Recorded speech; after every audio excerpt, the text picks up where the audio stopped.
validation, now I validate myself. Building inner strength, putting doubt up on the shelf. No more unnecessary drama, no more wasted time. Climbing higher constantly, making my own climb. Standing on higher ground, where excellence is found. My potential knows no bounds. Raising the bar, breaking ground. My network is my net worth. Choose your company wise. Surround yourself with eagles, not with sheep in disguise.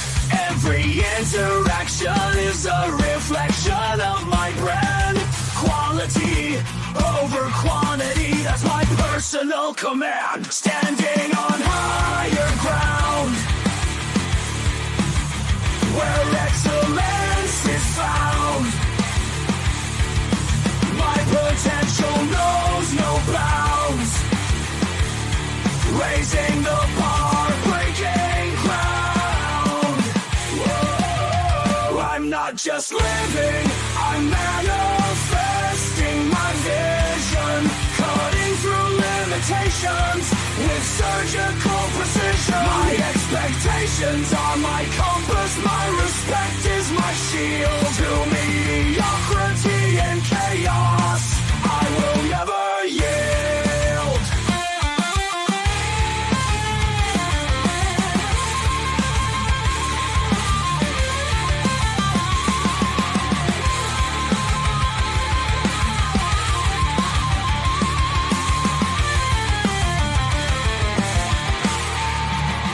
I'm not just living, I'm manifesting my vision. Cutting through limitations with surgical precision. My expectations are my compass, my respect is my shield. To mediocrity and chaos, I will never yield.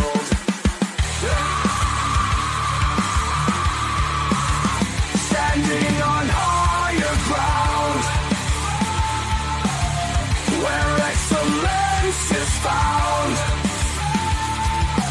My potential knows no bounds. Raising the bar, breaking ground.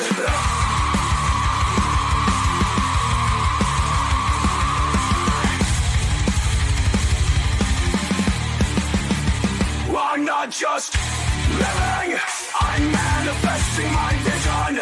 Cutting through limitations with surgical precision. My expectations are my compass, my respect is my shield. To mediocrity and chaos, I will never yield. How you doing, ladies and gentlemen? Welcome to This and That. I'm your host, Xander, where we're talking about this, that, and everything in between. Made it through to that Sunday. I tell you what, it's going to be one of them days we have to make moves. We started a little bit late today, about 15 minutes after the hour, but we are live 7 nights a week. We typically start at about 10 o'clock Central Standard Time, which is about 11 o'clock Eastern Standard Time, 7 o'clock California time, all in the PM hours. That is equivalent to the 4 a.m. Greenwich time and the 4 a.m. Universal Standard Time, which is the average start time of the show.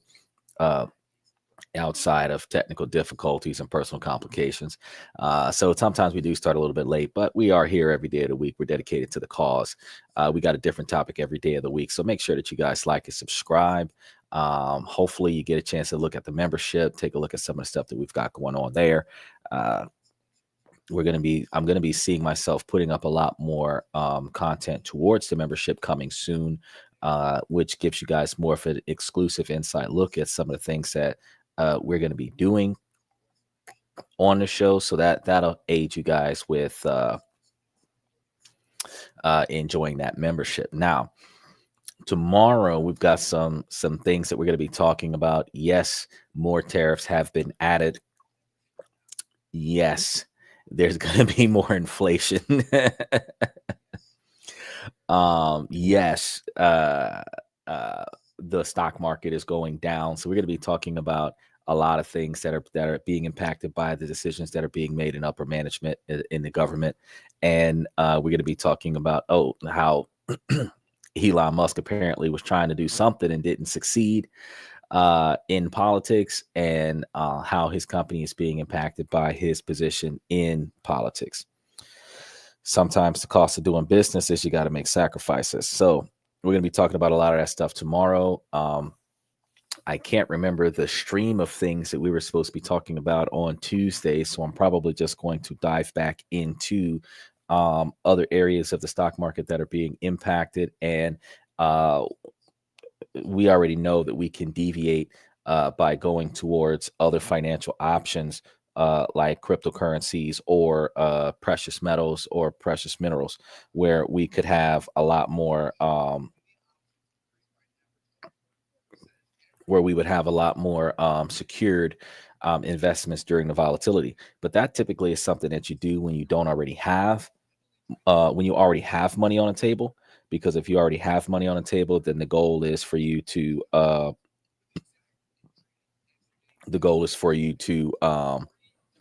move your money from depreciating areas and let the market drop, then move your money back to those fully depreciated areas and let your money rise. So you always got to put your money somewhere else in order to see your money do what you're hoping for it to do. And that's one of the reasons why I have been sitting here saying to myself, I'm like, well, shit, we need to find ways to get in there and get it done the way it's supposed to be done. But for those of us who don't already have that money, that means that we've got to put our money in there. We've got to put our money somewhere, which means, like I said before, buy in as it depreciates. And that's what I've always been telling folks: buy in as it depreciates. And then once the tariffs start being lifted in certain areas, we start seeing less volatility and we'll start seeing more capital gains. And you're going to make back more than what you put in. And you're going to start seeing the benefits of it as the market starts going back up. But while the market is going down, it's more and more financially affordable for you to buy into it as the market starts going down. So with that being said, for those of us that are on a budget trying to start up the investments, and we're trying to get into cash dividend paying stocks so that we can get immediate gratification on our investment opportunities, we're looking at putting ourselves into different areas that most people normally would not look into because they've already got their own plan. They've already got their own mission.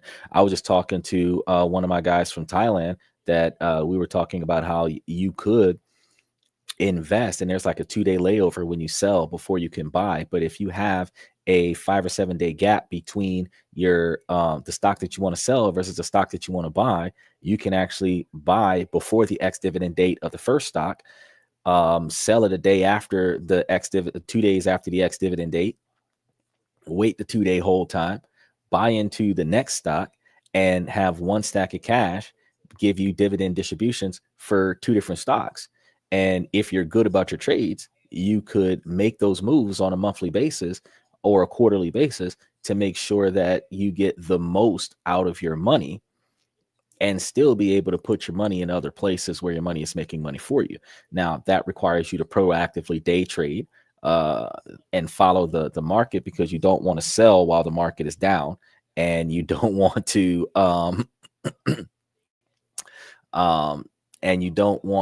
lose out on the opportunity to invest in other opportunities. So, we're going to be talking about all of that stuff on Tuesday, and then we're going to have some new countries of choice. I know I did talk to Lila about potentially covering Ukraine one of these days, so that is going to be on the list. Because I think we covered Chile last week, and I think Cambodia was supposed to be one of those countries that we were. Oh no, I did cover Cambodia. I covered Cambodia and Laos last week. So we're going to be covering some other countries that we can invest in and make some high profits out of. And we're going to be trying to touch base on, hopefully, if I can remember the list of countries I've already covered, every country around the world where you can travel and invest in other places. and make money for you. Have offshore accounts, no matter what country you're in. If the accounts aren't in your country, you have offshore accounts, and you can find ways to save money and divest your portfolio. It gives you the ability to build up generational wealth, whether it's in America or in another country, and it gives you the ability to be a little bit more financially successful. Now, today we're going to be talking about those untold truths in modern relationships. So we're going to be dealing with some unfiltered questions, comments, and statements from the fans, and we're going to be making sure that we provide our 2 cents on them. So these are live reactions. The most I've been able to do with kind of understanding what the comments were from the fans is grammar checks. That's about it. So I converted them to an audio file. You guys will be able to enjoy them and be able to put your opinions down as well. Speaking of, special shout out to those of you that are watching us on Twitch: Red Void, Omni81, Danny Steffen, Liberty Twitcher, Mr. Pibbs. Those of you that are also watching us on Twitter X. I caught wind to some of you guys watching us on Twitter X. I added you guys to the highlight reel of favorites on the show. Special shout out to Lucas the Poser, Max the Poser, and Joe, his father, Ruderus, Reese Martinez, and I know that Mr. Satellite and Usman and more than likely Bayside will be dropping in today. We also want to give a special shout out to Victoria B. She gave us some very popular and impressive comments on the show a while back. So, really appreciate the fans as you guys come in and show us that support. If you guys would like to put your comments on the show directly, you can click the link in the comment section, approve the mic, approve the camera, and it'll bring you onto the show in real time. I'll be able to see you in here. Make sure that you're over the age of 18. You got to be appropriate, and keep your comments appropriate. You can do some special shout outs. You can rep where you're from or whatever the case may be. Just try to keep it appropriate. We do have some folks here that are not quite over the age of 18 that are trying to learn some stuff, and we're going to teach it to them because, mentorship is supposed to be passing it down and across, but, it's supposed to be like a way of life to teach those around you, because common knowledge is only common if everybody knows about it and everybody's sharing that knowledge. It is just a sold commodity when very few people know about it. They call them the tricks of the trade, if you will. Well, it wouldn't be tricks if everybody knew about it. It would just be strategies. So that's what we're going to be doing. Now, we're going to get started. I'm going to try to make sure that these audio files work for you guys. We're going to try this in 2 different ways and see how this works for you. But we're going to try to tee off with the first response of the day.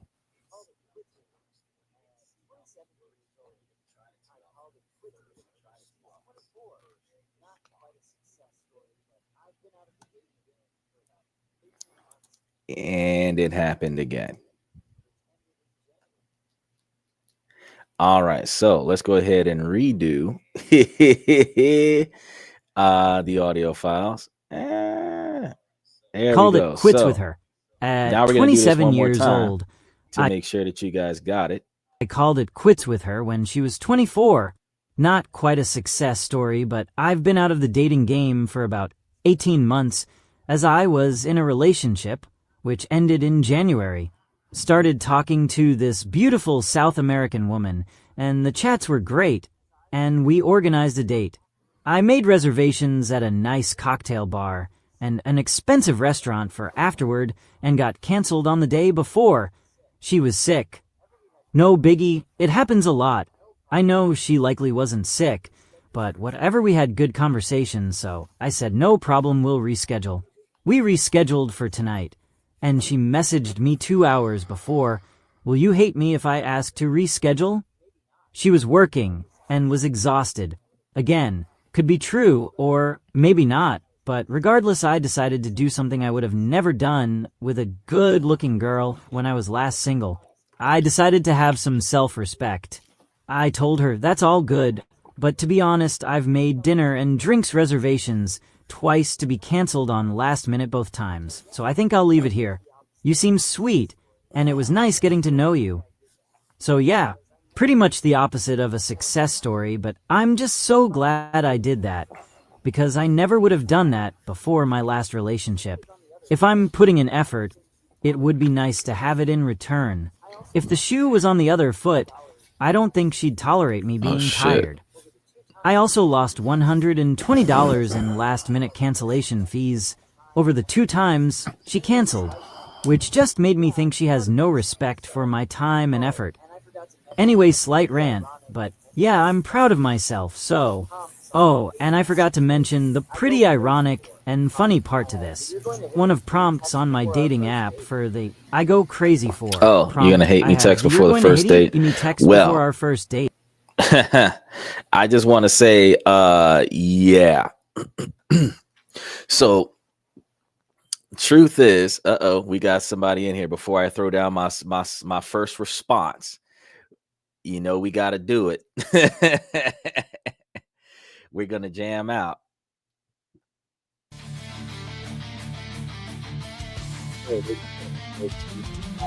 Notice we've got our regulars back in action. Bayside, first time tonight, gonna give us some excellent comments as to the stupidity and recklessness that is about to happen in this comment section today. So let's get into it, and we're gonna see what we got to do. And you came right at the right time, Bayside, because just as soon as you got in here, we just finished the first comment, and we got some. The next one I think is going to be pretty salty. So I'm glad you're here for this one.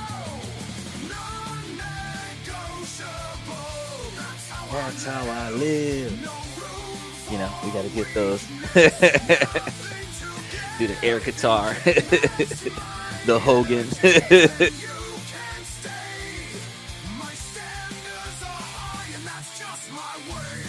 Which actually, this is synopsis to what the guy just did in the comments. He actually claims that. So basically, what happened, if you missed it right before you got here, was that the gentleman was talking to this chick. He set up a date. She canceled. His first mistake, an expensive date that requires a non-refundable reservation. However, we're going to learn from that mistake. She canceled. That's fine. It's okay. He sets up another date. She cancels again. So he's like, you know what? That's okay. I'm moving on. Fantastic move. Fantastic move. It took you 2 tries. Me, I'm not that guy anymore. I have that mentality where, look, if I'm paying for the first date and you cancel the first date, that was the first date. So to make it up to me, because you canceled the first date, you can set up the reservations for the second date. And then if you cancel the second date, yeah, that's fine. You can set up the third date, because until you show up to the date for the first time, it should be on you to show the fact that you genuinely had something going on, and to make amends for wasting my time and compensating for my resources that I expelled into your absence. You are supposed to be able to show me that yeah, you value my time and my money, and you're going to set up a new date. I'm not going to continue to throw money at dates so that you can cancel. Some people do that. Men and women alike will keep baiting you in. It's a narcissistic tactic where they will just continuously try to see how many times you're going to go out with them, how much effort you're going to put into the getting them to the first date. And that's the other half of the cat and mouse scenario. The cat and mouse scenario is some people like to do the chasing and some people like to be chased. I don't like either one. You don't chase what's yours. And if it ain't yours, it ain't worth it. So at the end of the day, like, I don't even chase after my dogs. They take off running. That's it. I'm going to stand there and wait till they come back. And if they don't come back in time, I'm going to get in the car and I'm going to leave. They're going to be stuck there. And they know this. So they make sure that if they take off running, they're taking off running to the car. And they will sit in the car and wait for me to get there so that they know they're not getting left behind. Like my dogs, my women will behave the same way. I'm not chasing nothing. Some people are going to say, that's misogynistic, but let's be realistic. Ladies, how much effort are you putting into your men? Truth. First date question, not like long-term relationship situation. On your first date, the effort you put into the man that you're about to go out on a date with is the outfit that you choose and the pounds of makeup you slap on your face. That's it. Well, you might throw on some extra expensive perfume. That's about it. Beyond that, you're coming with an empty stomach, an empty wallet, and you're going to try to touch as little things as possible because he's got to open the door, pull out your chair, all this other stuff that you're not going to, he might even have to put your seatbelt on for you, like just to see exactly how much husband material you've got on the first date. How much is he going to pamper you and spoil you and baby you on this first date? But very few women have that mentality that she's going to show her worth to the man on that first date, if we've talked about on the show plenty of times. So, when you're on the first date and you're making it his responsibility to impress you on the first date and then you cancel, your reciprocation to him is for you to set up the second date. And if he had to pay $60 for the reservations, you need to pay $60 for the reservations. You can reserve the date in his name the way he reserved the date in his name, and then just put the money down. And then, you got to go. But if it's your money on the table, you're less likely to cancel. And that's one of the reasons why I would not pay for reservations for a first date. I would pay for reservations for an anniversary. I would pay for reservations for a special occasion. First date is not a special occasion. First date is an interview. I'm not paying for reservations for a stranger. I pay for reservations for a family member, for a best friend of 10 years or longer, but I'm not paying for reservations for a stranger. That's doing too much. Because at the end of the day, if I was telling a woman, go ask a man to go out on a date with you, I would not tell her she should pay for reservations for a place. I would tell her, take him to a Starbucks, take him to a public place so that nothing bad happens to you, but take him to a Starbucks or a McDonald's or a Wendy's, a Cheesecake Factory, something cheap, something affordable, something reasonable, and just, get to know who that person is. Spend the least amount of money possible, but make sure that you guys aren't thirsty and hungry, because you are going to be talking. So you're going to need something to drink. You might get hungry because you don't know what each other's day is going to be like. So you might need at least a snack, if not a full-on meal. But I think that full-on meal should be set aside for like the third date instead of the first date. Because some hungry bitches like to go on a first date because they ass is hungry and they just want you to feed them. And they will entertain you while they're eating. But if you would not have fed them, they ass would have stayed hungry. So they're not necessarily going on a date because they like who you are. They're going on a date because they're hungry. Ulterior motives. The same way women feel like men a lot of the times will take a woman somewhere because she's horny or he's horny. So that she feels like, oh, he's doing what he's doing for the sex. Well, a lot of the times women are doing what they're doing to get what they're getting out of the situation, not because they like the man. Now, let's go ahead and slide into the next convo. We got the next statement here. Oh, boy. My boyfriend, who's 30, is on vacation with another woman. At 28 years old, what can I do in this situation? My boyfriend and I have been seeing each other for a few months, so our relationship is still fresh. He's on a trip to the other side of the world right now, gone for 2 weeks with one of his female friends. I've heard a lot about her, but she has not heard about me per my partner, and his friends don't know he's in a relationship at all. It feels strange to know so much about another woman in his life without her knowing about me, since I've tried to integrate him into my life as well. I want him to be part of my day-to-day. I want my friends to experience him. He knew that I wasn't comfortable with him going on vacation with this friend, as I have a long history of unfaithful partners. This situation brings up some past experiences. He's staying in a hotel room with her, not separate rooms, but separate beds. Before he left, he said he didn't want to have to think about his responsibilities at home, and that I was among them.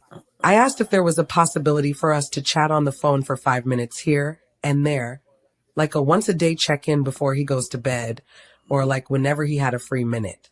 Even if it wasn't every day, it would just be nice to hear his voice.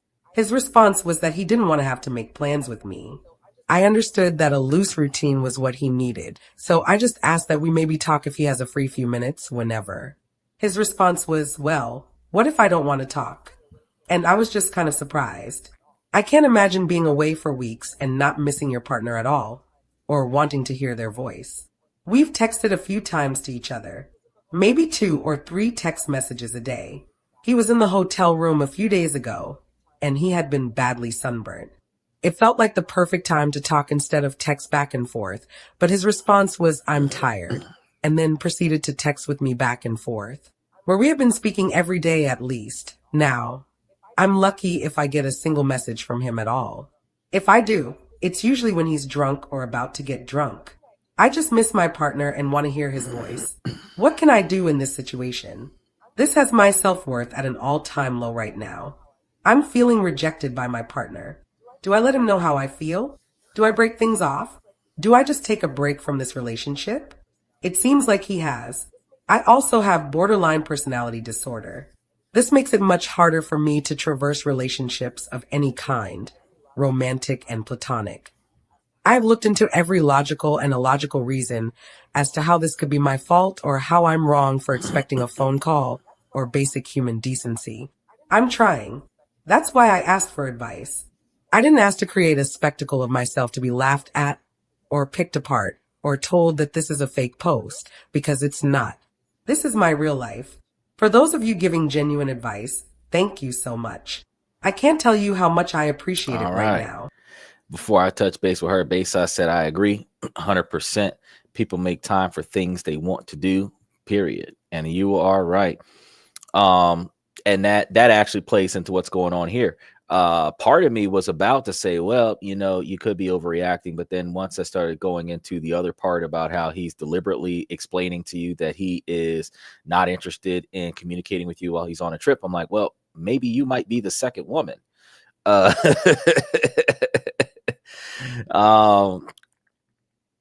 There's hard advice going on there, because truth is that you got to have a conversation with him directly. If you are difficult to deal with and he needs his space, which is stupid for people to say these days, but that's what they say. If he needs his space, it shouldn't be with another woman. However, you understand that you've been cheated on multiple times in the past by multiple different partners. The common denominator in that scenario is you. So there is something that you are doing or not doing that is compelling your partners to decide to go somewhere else with their attention. I would assume you're a reasonably attractive woman, which is one of the reasons why you are picking up these men in the first place. However, you claim that you have the personality disorder. I'm not going to blame a personality disorder, because all women have a personality disorder from the perspective of men, because women are volatile. They want what they want when they want it. They change their mind sporadically. Men don't know what's going on. They don't have a guideline on how to navigate the thought process of women. Women don't like to speak a lot of times. They want the man to just know without ever being told.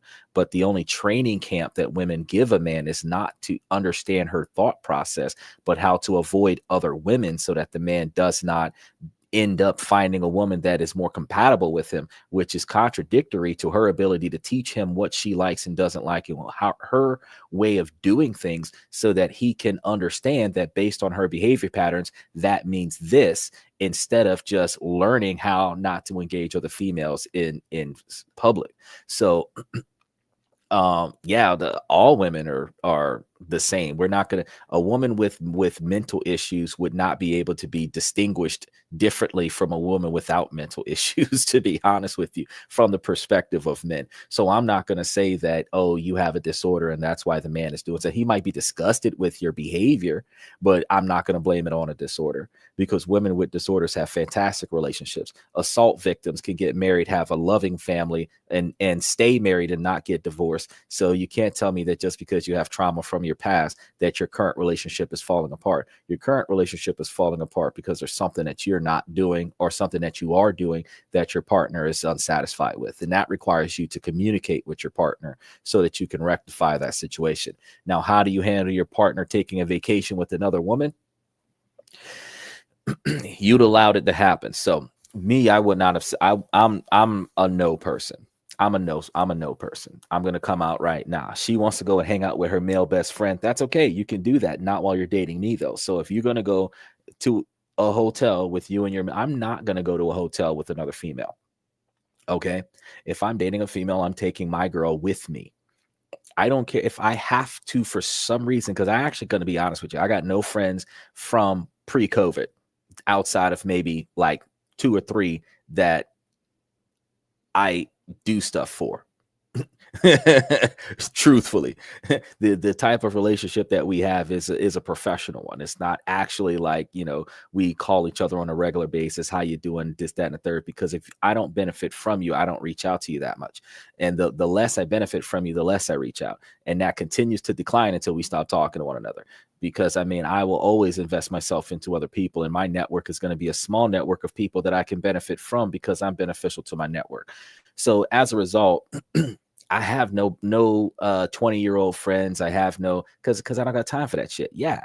Anybody who's got my number from 30 years ago can call my phone and my phone will ring.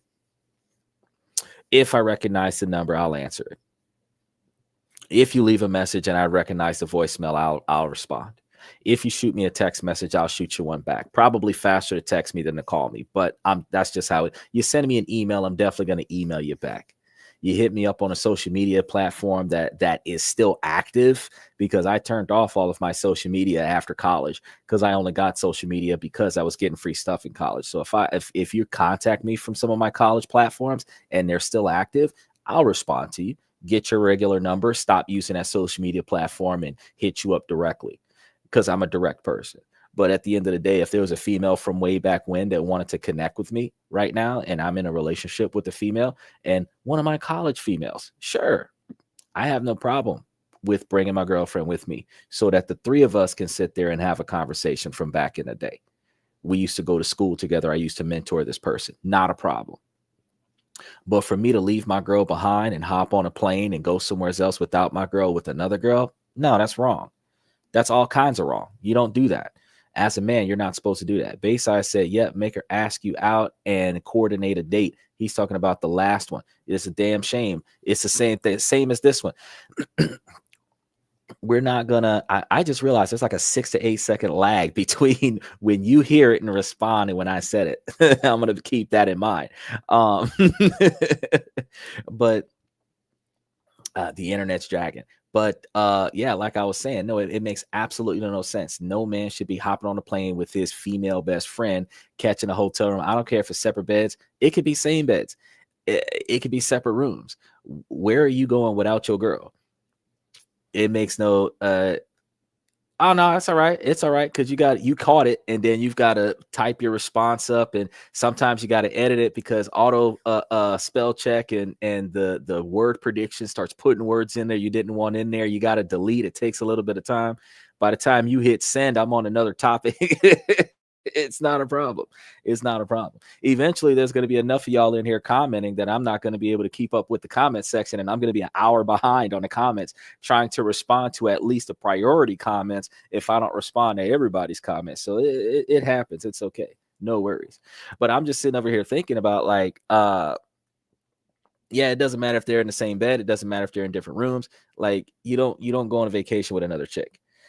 And if you're disgusted with your girl that you're going out on a vacation with another girl, you might as well just break it off with the last girl. If you need time away from your girl, you need to go and do what you got to do. Now, I am going to double back on the first comment, because what you were saying, Bayside, about making her make new plans. Bro, I would not have canceled those dates. She would have canceled. I paid for a reservation. Fuck her. I'm eating. I'm going to these goddamn restaurants. I'm gonna order whatever the fuck I was gonna order. I'm gonna sit at the table by myself. I don't give a damn. I got a reservation for a table for 2. You never know. A female might walk up and be like, "Oh, you're eating dinner by yourself twice in the same week?" Yeah, I keep getting stood up, so I'm gonna eat. She might sit her behind down and try to figure out what kind of person you are. I ain't even gonna cap. I'm not gonna try to have no sob story.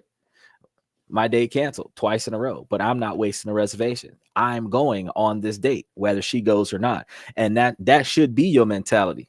That should always be your mentality. If I make plans for a yacht party, you better believe I'm on this fucking yacht. I'm not wasting my money to set up something for somebody else, whether it's a male or a female, for the sole purpose of them. Fuck them. because they're not going to do that for you. If they're not going to pre-set up something for you where you're reciprocating to do an event specially for them as a repayment for them putting you on a pedestal, then no, fuck all that shit. I will set up a date for us. I'm going on this date, whether you go or not. You cancel, that's fine. I'll be at the restaurant in case you change your mind. I ain't coming to get you though. I'm not sending you an Uber or nothing. Second date, I'm going. You might as well pick yourself up because your ass is unreliable. He said, I'm eating too. No shame. It ain't no shame.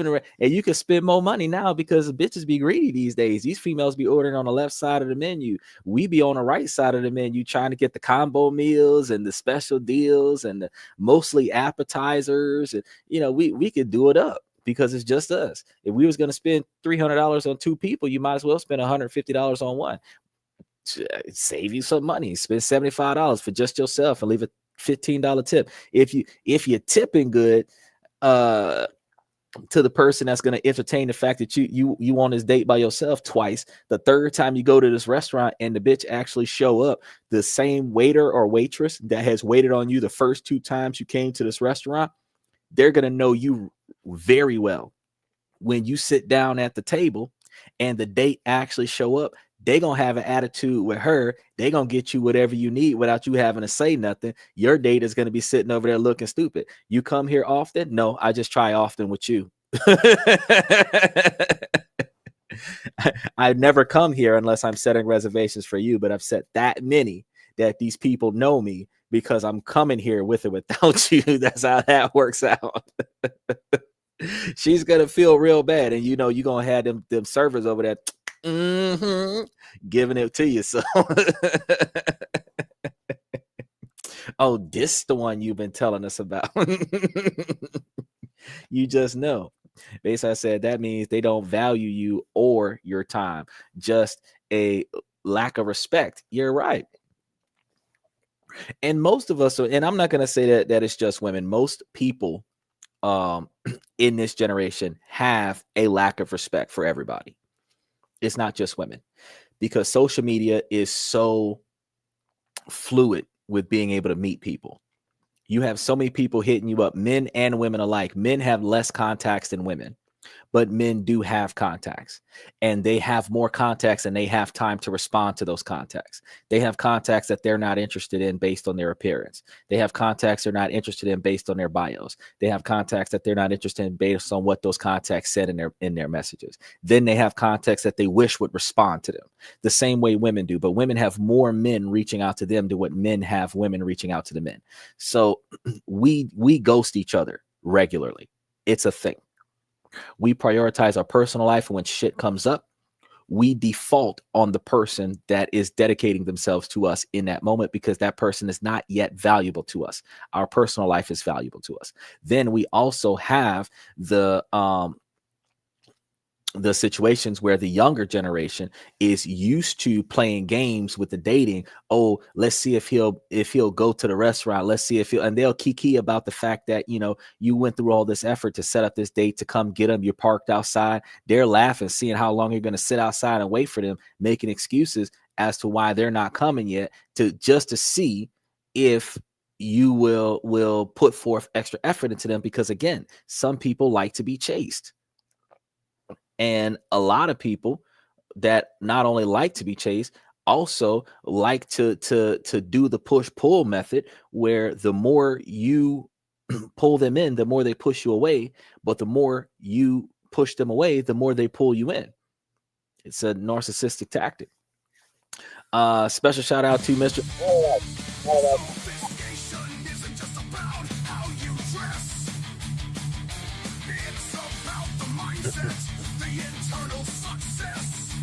Mr. Satellite, 46th time in a row, as he rocks out to the non-negotiables track off of This and That's special soundtrack. Special shout out to alanito.music in Switzerland, Danny from Denmark, the promoter.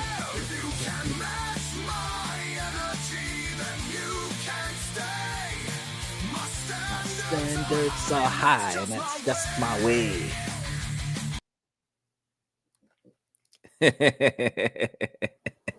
Everybody that jumps in the comment section gets them a little bit of one of the 5 songs that we got. Satellite, you rip it. Definitely. So let's go ahead and dip into the next comment. Y'all be able to give us a 2 cents about the next comment. I'm going insane. This guy is clearly still hung up on his ex, met on a dating app, and instantly hit it off. First date, he told me a day later he is not ready for a relationship. Stopped talking for about 4 days, then he calls me, and a lot of things happened in his life, and he really wants to see me. We started talking again, but he's a bit more rude, but he doesn't text me as much, call me as much, and sometimes brings up his ex, which is a bit understandable considering what she's putting him through. He says he misses the person she used to be. He would notice whenever I got a bit hurt and would console me, but I ended things with him yesterday and I miss him so much it's crazy. I asked if we could still be friends, and he said he is sorry but he needs time. I don't know how to get over him and I hate feeling like this. Maybe I'm just insane, but he was the most amazing person I've ever met, and he really made it seem like he genuinely liked me. How do I get over this? So you're telling me I know that this guy was an asshole to you from time to time. He's having ex problems, and you are frustrated with the fact that you are head over heels with him treating you like shit from time to time and then consoling you from time to time. I'm going to tell you to get you some counseling, because that is the makings of a toxic relationship when you do get your ass into a relationship. Because I'm trying to figure out, like, what the hell? So it doesn't matter if you're a man or a female. If you're fresh out of a bad relationship and we find out that you're fresh out of a bad relationship, that is a TKO. That is a home run. That is like we're not moving forward with that particular engagement. Your ass is fired upon. That's like telling me that you just got fired for stealing and you want to work for me counting my money. No. Okay. No. So soon as he tells you that he's fresh out of a bad relationship, that's it for you. You should not have been able to get emotionally attached to this man because you are fresh out of a bad relationship. He's fresh out of a bad relationship. You're going to be fresh into a bad relationship. That bad relationship is going to lead both of you to some toxic environments that you're not going to be able to recover from as quickly. I recommend that as soon as you find out about that you back away. Now, yeah, he's going to take 4 days. No human being is going to recover from a bad breakup in 4 days. Typically, it takes at least 6 months. So if he just got out of this bad relationship, you should be trying to find a way to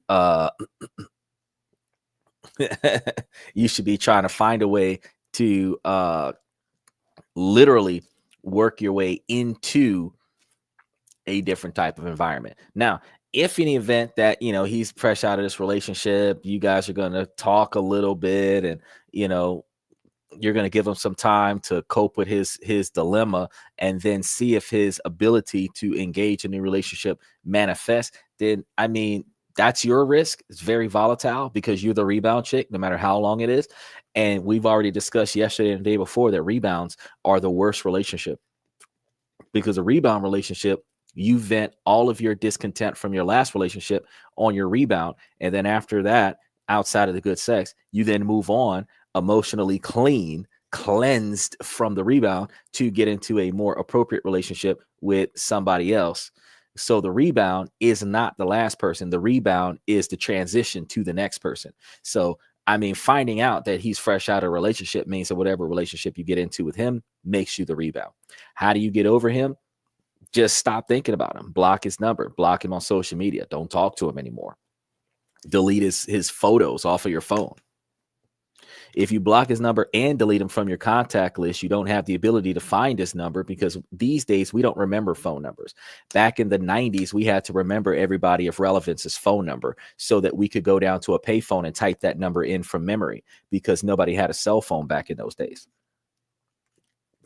When we had sidekicks and pagers, we had phone numbers come across the screen, and we'd have to know what that number means because the number never had a name to it. And sometimes it was a phone number, plus a numerical code that we would have to know what that numerical code means as well. So, and then we still had to go down to a pay phone and put 2 quarters in order for us to make that call.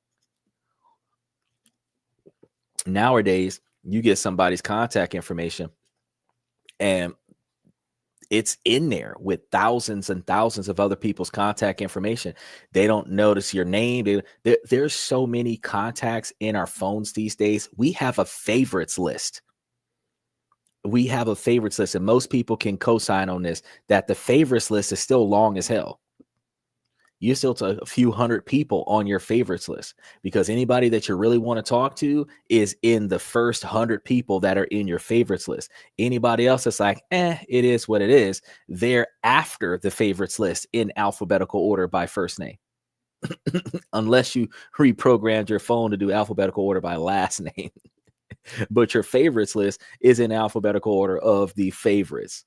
So you're like one of plenty in somebody's contact list. And it's not because they're in touch with all of these people. It's because it takes too much time out of our lives to delete people's numbers out of our phone. The only people we delete out of our phone are the people that piss us off. Everybody else can stay there. If they're neutral, they can stay there. If they're favorites, they can stay there. If they're not important, but we got their number out of pity, they can stay there because they're not affecting us.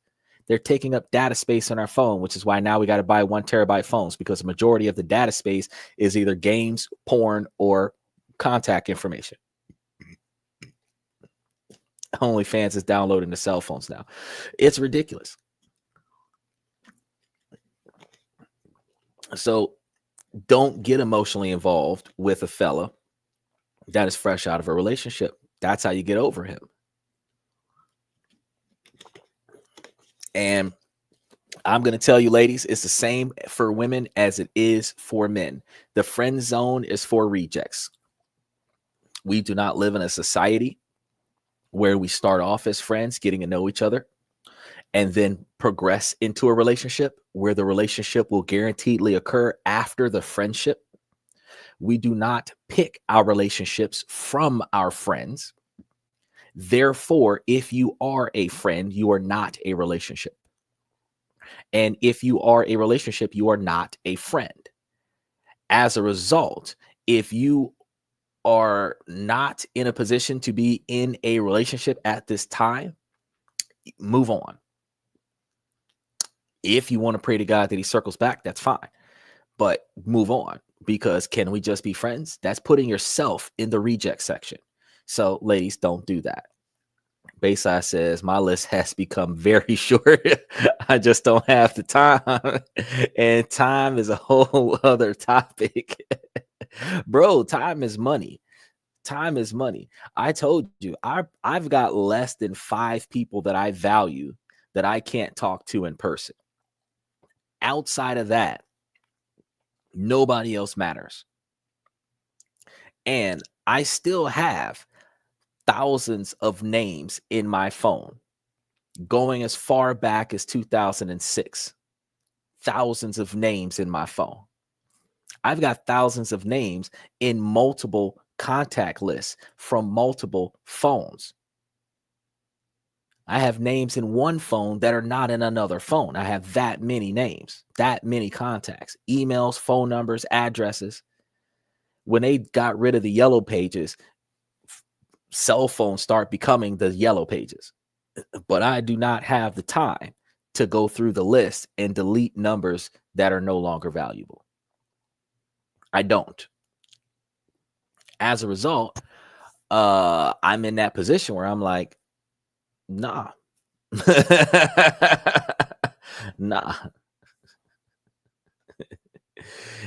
Basically, I said, great point, Xander. I asked my few friends, how do you value? Well, how do you value a friendship?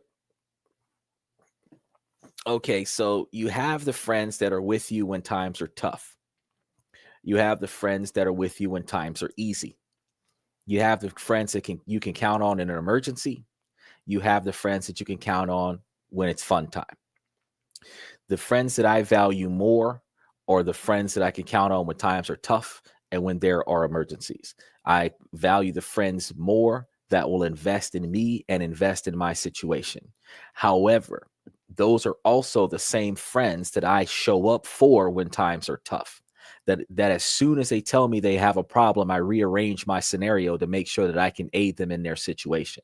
I had a friend of mine that told me that he got blocked on his Uber job because somebody accused him of drunk driving on a thing. I completely changed. I was late for the show that day. I completely changed my situation to make sure that he was able to get lined up with a breathalyzer, get drug tested, show the job that he was not drunk driving that day, get him back on the job before I went back to doing what I was doing. And I ain't talked to him in a while, but the day that he calls me, he's like, "Hey man, they just tried to fire me for drunk driving." And I'm like, "Bro, this dude don't even like alcohol. How the fuck?" I'm like, "No, but you got to go get it done right now. You got to prove to them right now, because by tomorrow or the next day, it's going to be out of your system. So it's not, you got to prove to them right now that you have not had anything to drink." And got him his job back. Now, situation is that my value in him is his value of me. He calls me whenever he's in some shit. And this is a dude. This isn't even females. He calls me when he's in some shit and I get him out of it. When I need him to do something for me, he knocks that out. That type of friendship I can value because I benefit from him when I call on him. He benefits from me when he calls on me. I was supposed to be trying to take a nap yesterday before the show. He called me because he was having some technical problems with his platform. I spent an hour going over his platform with him instead of sleeping before the show. Didn't get any rest, but I made sure that he was set up before I got off the phone. So that's how I value my friends. If I can benefit from them, I value them. I make sure that my friends can benefit from me. I know women are going to say, "Oh, well, he's just a leech." Fuck you. I can be considered a leech because we have a symbiotic relationship. They leech off of me. I leech off of them. That's a partnership. Okay. The things I do for them, I helped him save $28,000 on his taxes this year. He better do what I need him to do. The amount of money he would have gave Uncle Sam if he wouldn't have had me, he better do what I need him to do. That's almost a damn at a $60,000 a year income, which isn't his income. His income is less than that, but at a $60,000 a year income, that's 3 months. Or no, that's a third of the month. So that's like 4 months of salary, which means if I call on you for a couple favors, you should be able to do what I need you to do, because what I'm asking you to do doesn't cost you any money. Basically says most of them don't have an answer, and the giving and taking was not balanced, so I had to cut a lot off. Oh yeah, that's the fact. That's the fact. It's not going to be weighted equally. What you give to the other people might be resources. Sometimes it's advice. Sometimes it's your time and effort. And what you're getting from them in return might not be the same value, because you might give them money because you make more money, and they might give you time because they don't have any money. You might give them effort, but they might not have the physical condition to give you effort. They might be able to give you wisdom. It's not always going to be weighted equally. But if you can count the number of times you've called on them and they said, "I can't help you," versus the number of times that they've called on you and you told them you got them, that can be weighted equally. Because if I can call on you for 5 favors and you tell me no, and you call on me for 5 favors and I tell you yes, well, fuck, I am actually helping you out more than you're helping me out. And that is the way that I weight that scenario.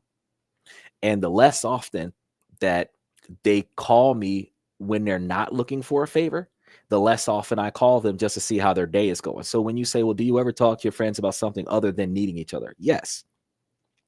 If you can call me to see how my life is going just for the sake of, then that means that I should be able to call you back at least once this season, once this month. I might send you a text message in passing just to see if you're still breathing, just to see if your phone is got the same number.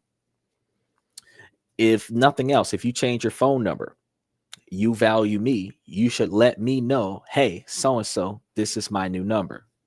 If that's all you do, that compels me to call you on that new number and say, "Hey, what's going on with you? What happened to your phone that you had to change your number?" Gets us back into communication with one another. But if the only time I can call on you is to help you out with something, and the only time you're going to call on me is for me to help you out with something, that's a one-sided situation. And that's situations that I've been pulling out of over the past 4 years. I'm like, nope, I got too much shit going on.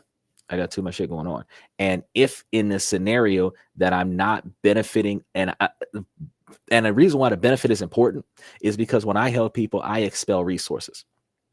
And if I'm not benefiting from this relationship where I'm spending more money and utilizing more resources than I'm making, then I put myself in a position where I end up not having enough money to take care of myself, not have enough resources to take care of myself.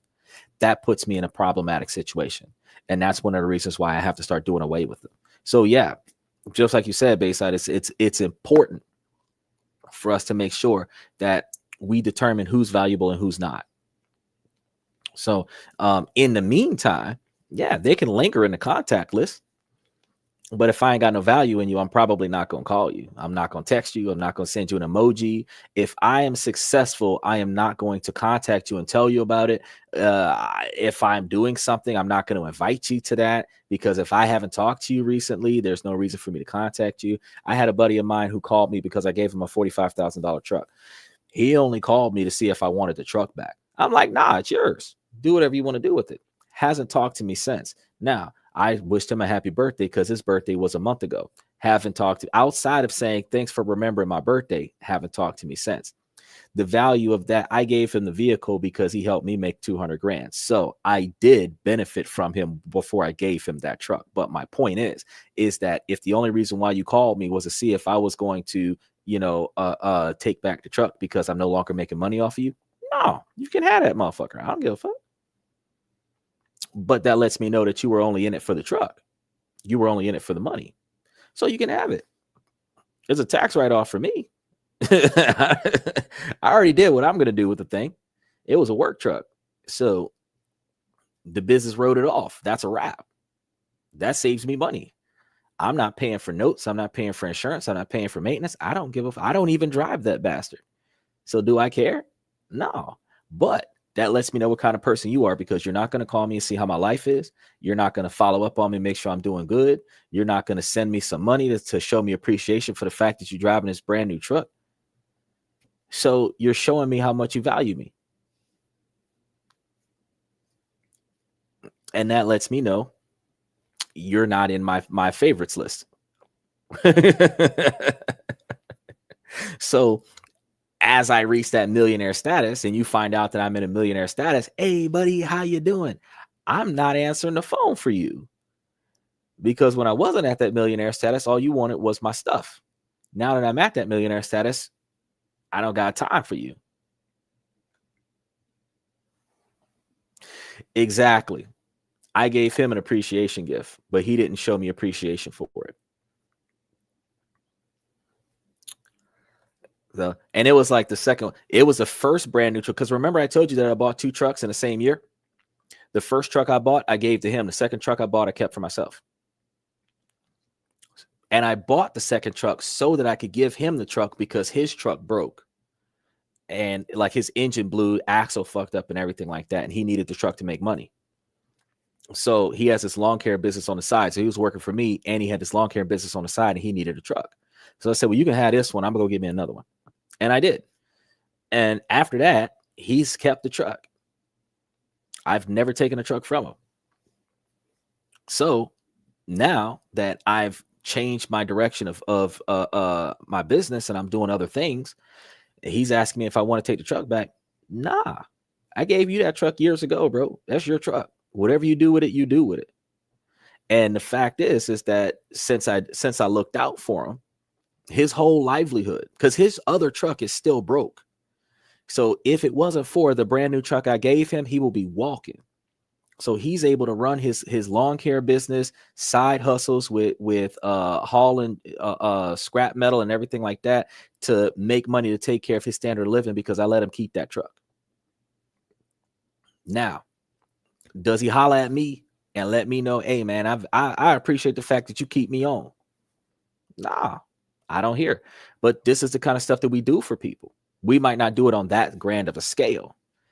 And some people might tell me, well, yeah, you made a mistake when you did that. No, I won't do that these days. after I've started this podcast and learned how to save and invest and put my money in other places and have people show me their worth before I invest in them. But since I already did it, it's done. I'm not going to take it back from them, but it lets me know what kind of person that person is.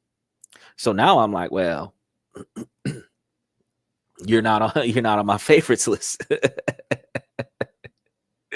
But I also know that I'm going to make myself successful again. So eventually, when I reach those top tier levels, those same individuals that only show up to say, hey, can I get some money, are going to be the same individuals that I'm going to say, I don't have it.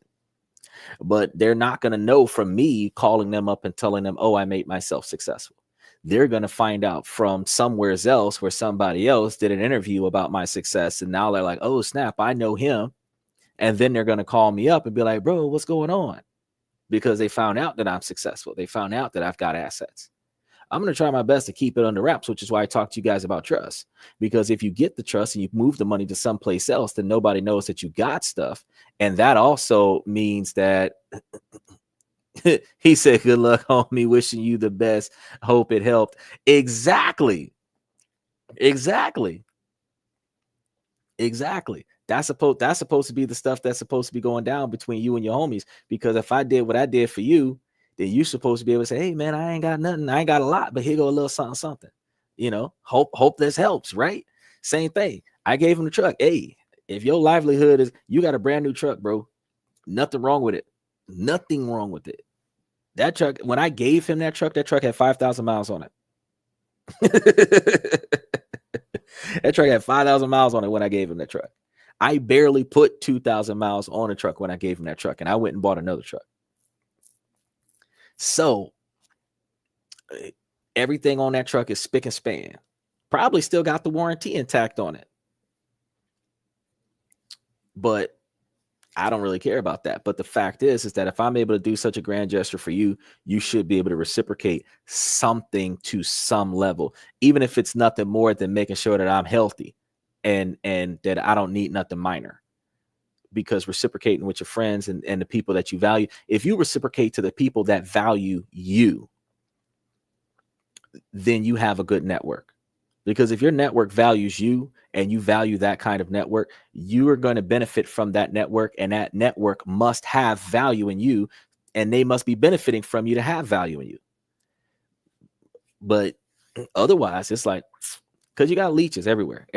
In relationships, you got leeches in friendships, family, businesses. And that's why we Thursday, Friday, Saturday, we talk about all of these different things that we need to look out for so that we can change the way we make decisions. Because if we don't change the way we make decisions, we're going to continuously go through the endless loop of making the same bad decision, bailing out the wrong friend, investing in the wrong opportunities, catching up somebody else's bad mistakes. Like I told you guys a couple days ago, where somebody I know took their whole income tax refund and put it on the overdraft of a credit card. It's like, bro, you just put $2,000 worth of money on just interest.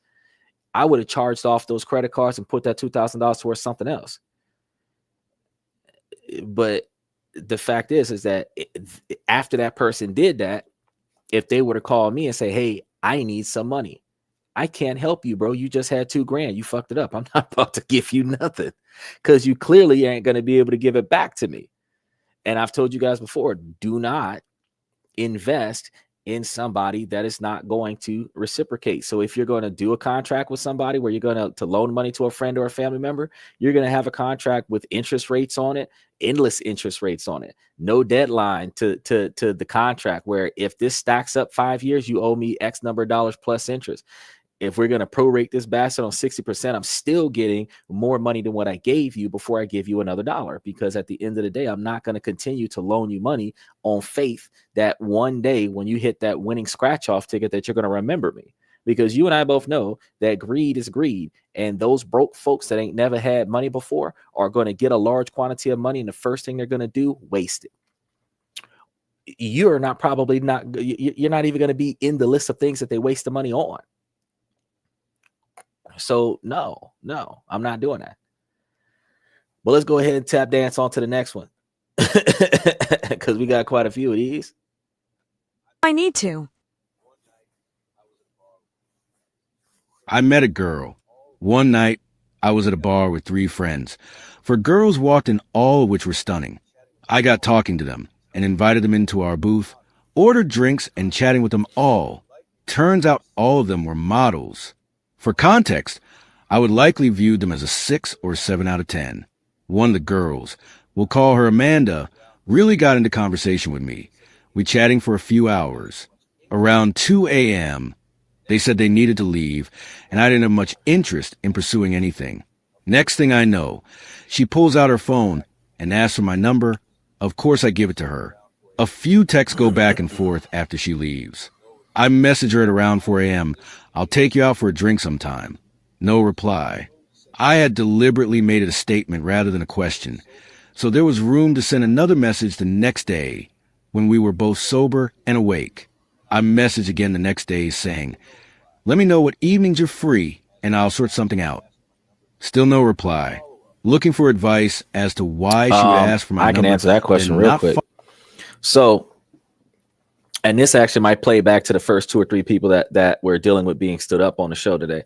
Oh, wait, hold on. I'm gonna let me say this and then answer your question so I don't forget it, Bayside.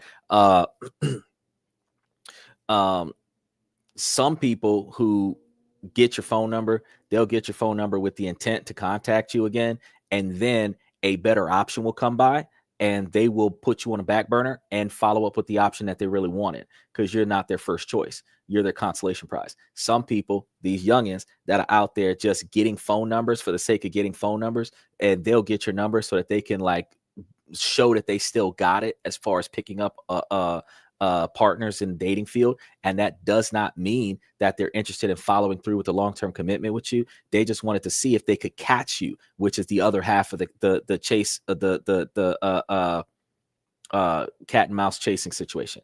If they could catch you, they got your number, they call that a score, and then they move on. But they're not interested in following up with that. Likewise, you met the girl at the club. She might have been hammered. You're trying to meet up with her the next day. She's trying to sober up and remember who the hell you are. And at the end of the day, it might need a few days before she realized what's going on, because while she was talking to you, while she was awake, when she went to bed, she ain't got the coercion there to be able to double back on you and talk to you. Another thing we're going to deal with when it comes down to communication, because we prioritize our personal lives over people we don't know. If that was her day off and now she's got to go to work, she's not going to touch base with you again till she gets off.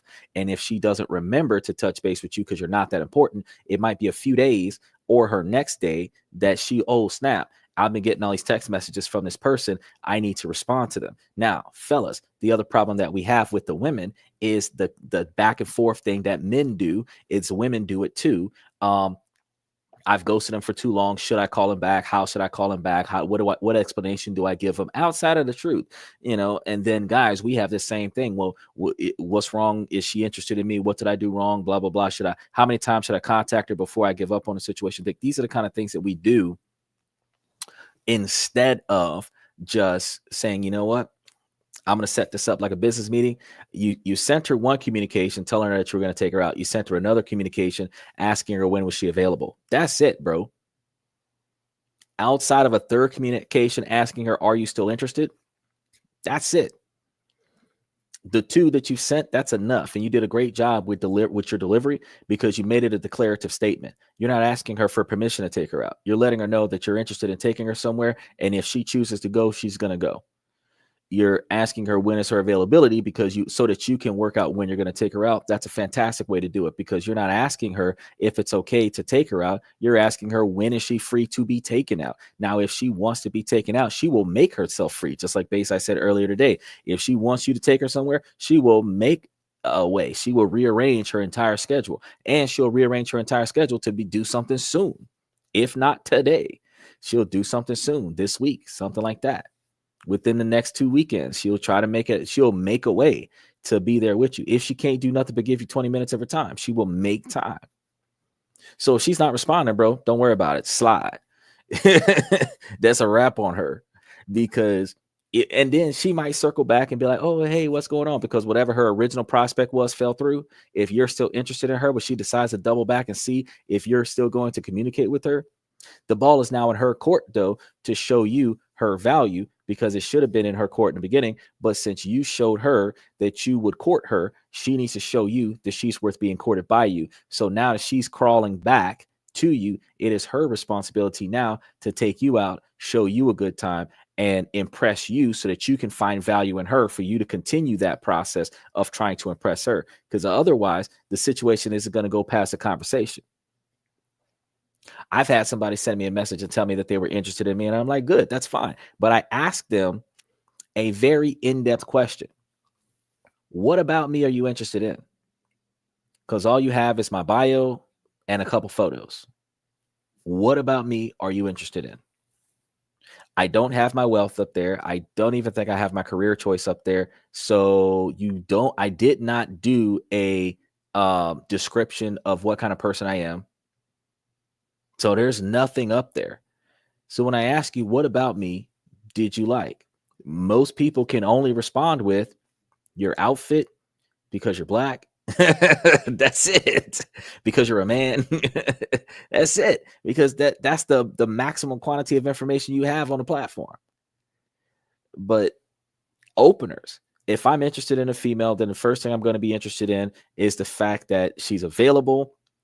She meets my expectations. She might be attractive in a photo. I might like the detail that she put into her bio, where I might like the dialogue that she formulated because she's well spoken in the text messages. Presumably, she can be well spoken like that in person. And I would be interested in trying to get to know her. Some of the hobbies that she put up there, something like that I might be interested in. I can literally pick out what about your bio that made me interested in you. And then why am I following up with that? And if they can't do that, then they clearly are not interested in you. And that's one of the reasons why I'm like, nah, I'm not gonna follow through. But the conversation typically dies once you put them on the spot to say, what do you like about me? But notice, fellas, these women will ask us that. And we're supposed to have the answer. Because if we don't have the answer, that turns into a fight. But when the man turns that question onto a female, bro, it is a different world. Now, Bayside says, Xander, do you think in modern dating we should stop going to restaurants and do other things like going to movies or something a little more subtle? I'm going to tell you yes and no. Yes, we should stop going to restaurants. No, we should not go to the movies. The reason why we should not go to the movies is because the movies is when you already know each other. The restaurant should be when you already know each other. You should, in modern dating, you should do something more subtle, definitely. But you should do something more subtle in a quiet environment where you guys can give each other your undivided attention and talk, so that you can know more about her to find out her likes and dislikes.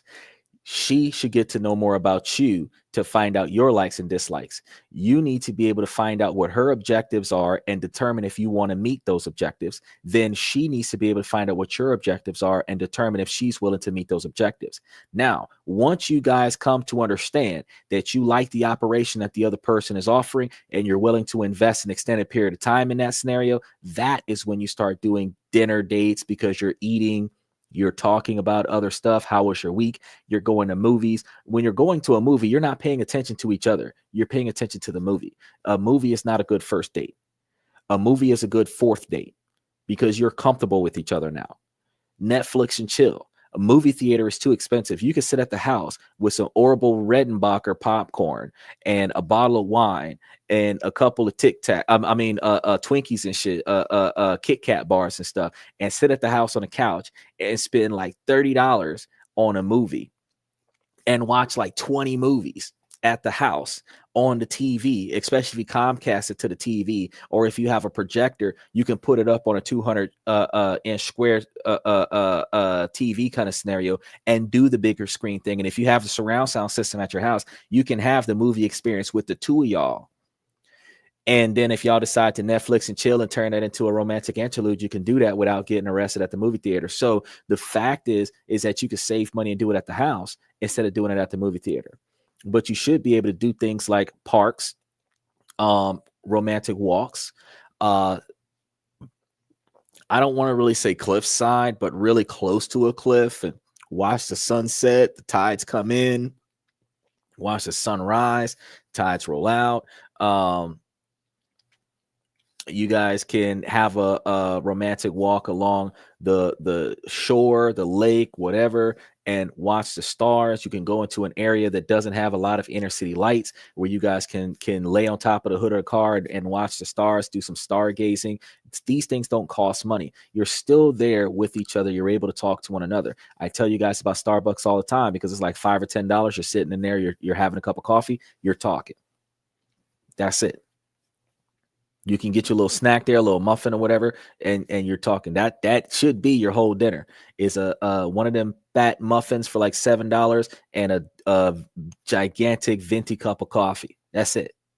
By the time you finish that muffin and that coffee, if y'all are still talking, that constitutes going to dinner. Y'all still talking and y'all hungry, that constitutes going to dinner. Let's continue this conversation over dinner, because you're hungry, I'm hungry, I want to keep talking. But if I don't have value in you, I'm not trying to take you somewhere to go eat because your ass is hungry. No. Because really and truly, if I say, well, let me take you out on a date, a woman is not going to say, let me fill your gas tank. Because I'll bring you my car on empty and let you put $100 in my gas tank so I can take you out for $100 dinner. Women aren't going to do that. They're going to feel like that dude is broke. Dude is cheap.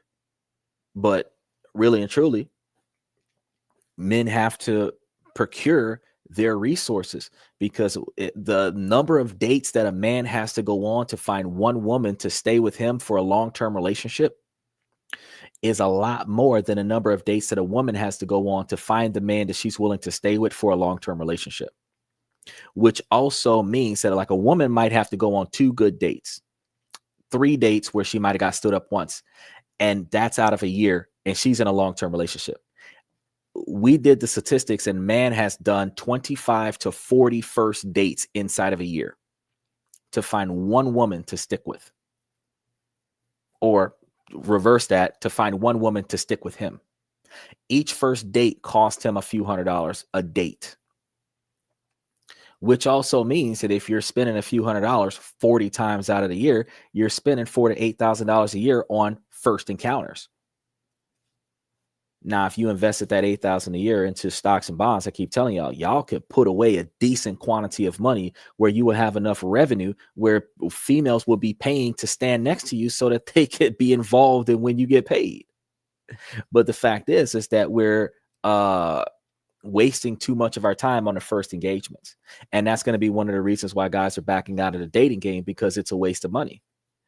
It's a waste of money because the mentality of women are not between 18 and 30 to find the right man and have children. The mentality of women is to play the field and sample all the rides and get to know that what they want in life. And then when they're in their 30s, where they have very few years left before massive menopause shuts down the reproductive cycle, then they want to start looking for a man to put up with whatever they got going on right now.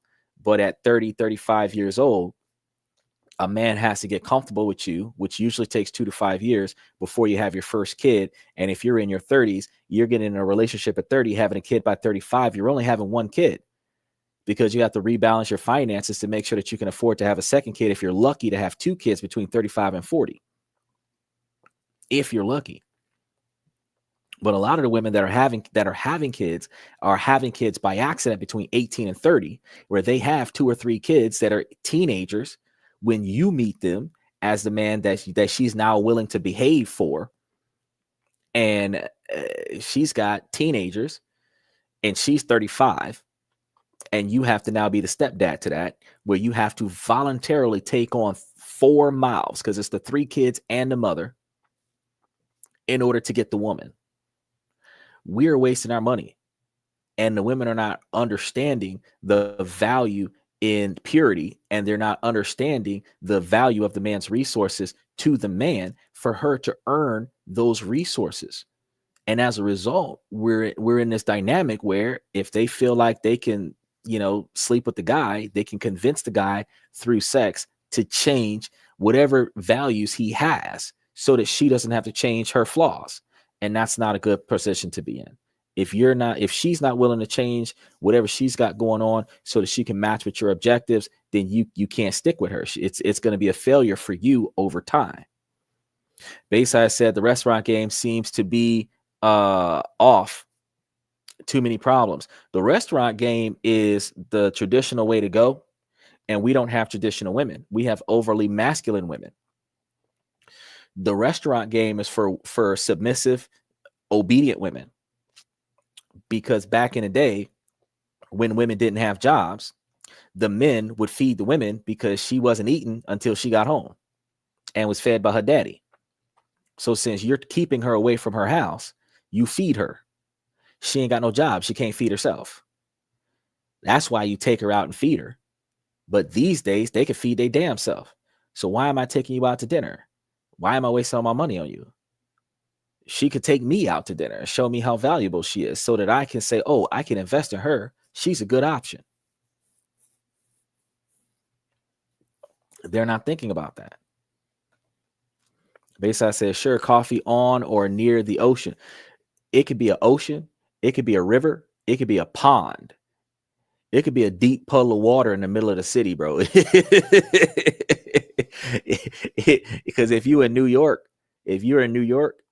you can go to Times Square. You can go to some of the other places. If you're in China, there's like 13 different parks in China. There's 30 different parks in Japan. Like if you're in California, there's a whole beachfront that you can walk the beach for free. Y'all can ride bicycles. You know that you can rent a bicycle and y'all can go bicycle riding as a date. And that's not the kind of date that you would do when you're trying to get to know your partner. But I mean, going bicycle riding as a date, that's something that you do on like the 5th or 6th date, 7th date. You can go hiking with your partner, but you don't really want to go hiking up trails and in woods and stuff like that until you really know the person, because you don't want a Norman Bates situation. But you can go hiking with the person where y'all are walking and talking. You can do inner city hiking. You don't have to hike in the mountains. You can just walk uphill from downtown to the suburbs. just leave your car at home and take the bus and then walk back to the house. These are ways that y'all can save money and get to know each other. She could drive to your house and y'all could walk to the restaurant or catch a bus to the restaurant and get to know each other. There are plenty of ways that dating can be improved. We're just so used to throwing up a bunch of money as men so that the woman will be wowed by us, and then we might get to sleep with her because of her enthusiasm. The women are used to the men throwing a bunch of money at them to wow them, so the women expect men to throw a bunch of money at them, or they're not going to entertain the man. So now the money has gone from being a gesture of kindness to being a mandatory requirement. And if he's not willing to pay that money, the women ain't willing to entertain that. And that's one of the hardest parts about the situation. So it kind of forces men to spend money in order to get a woman's time.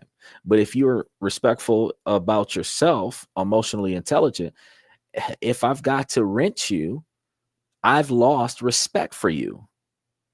And I want a woman that I can respect.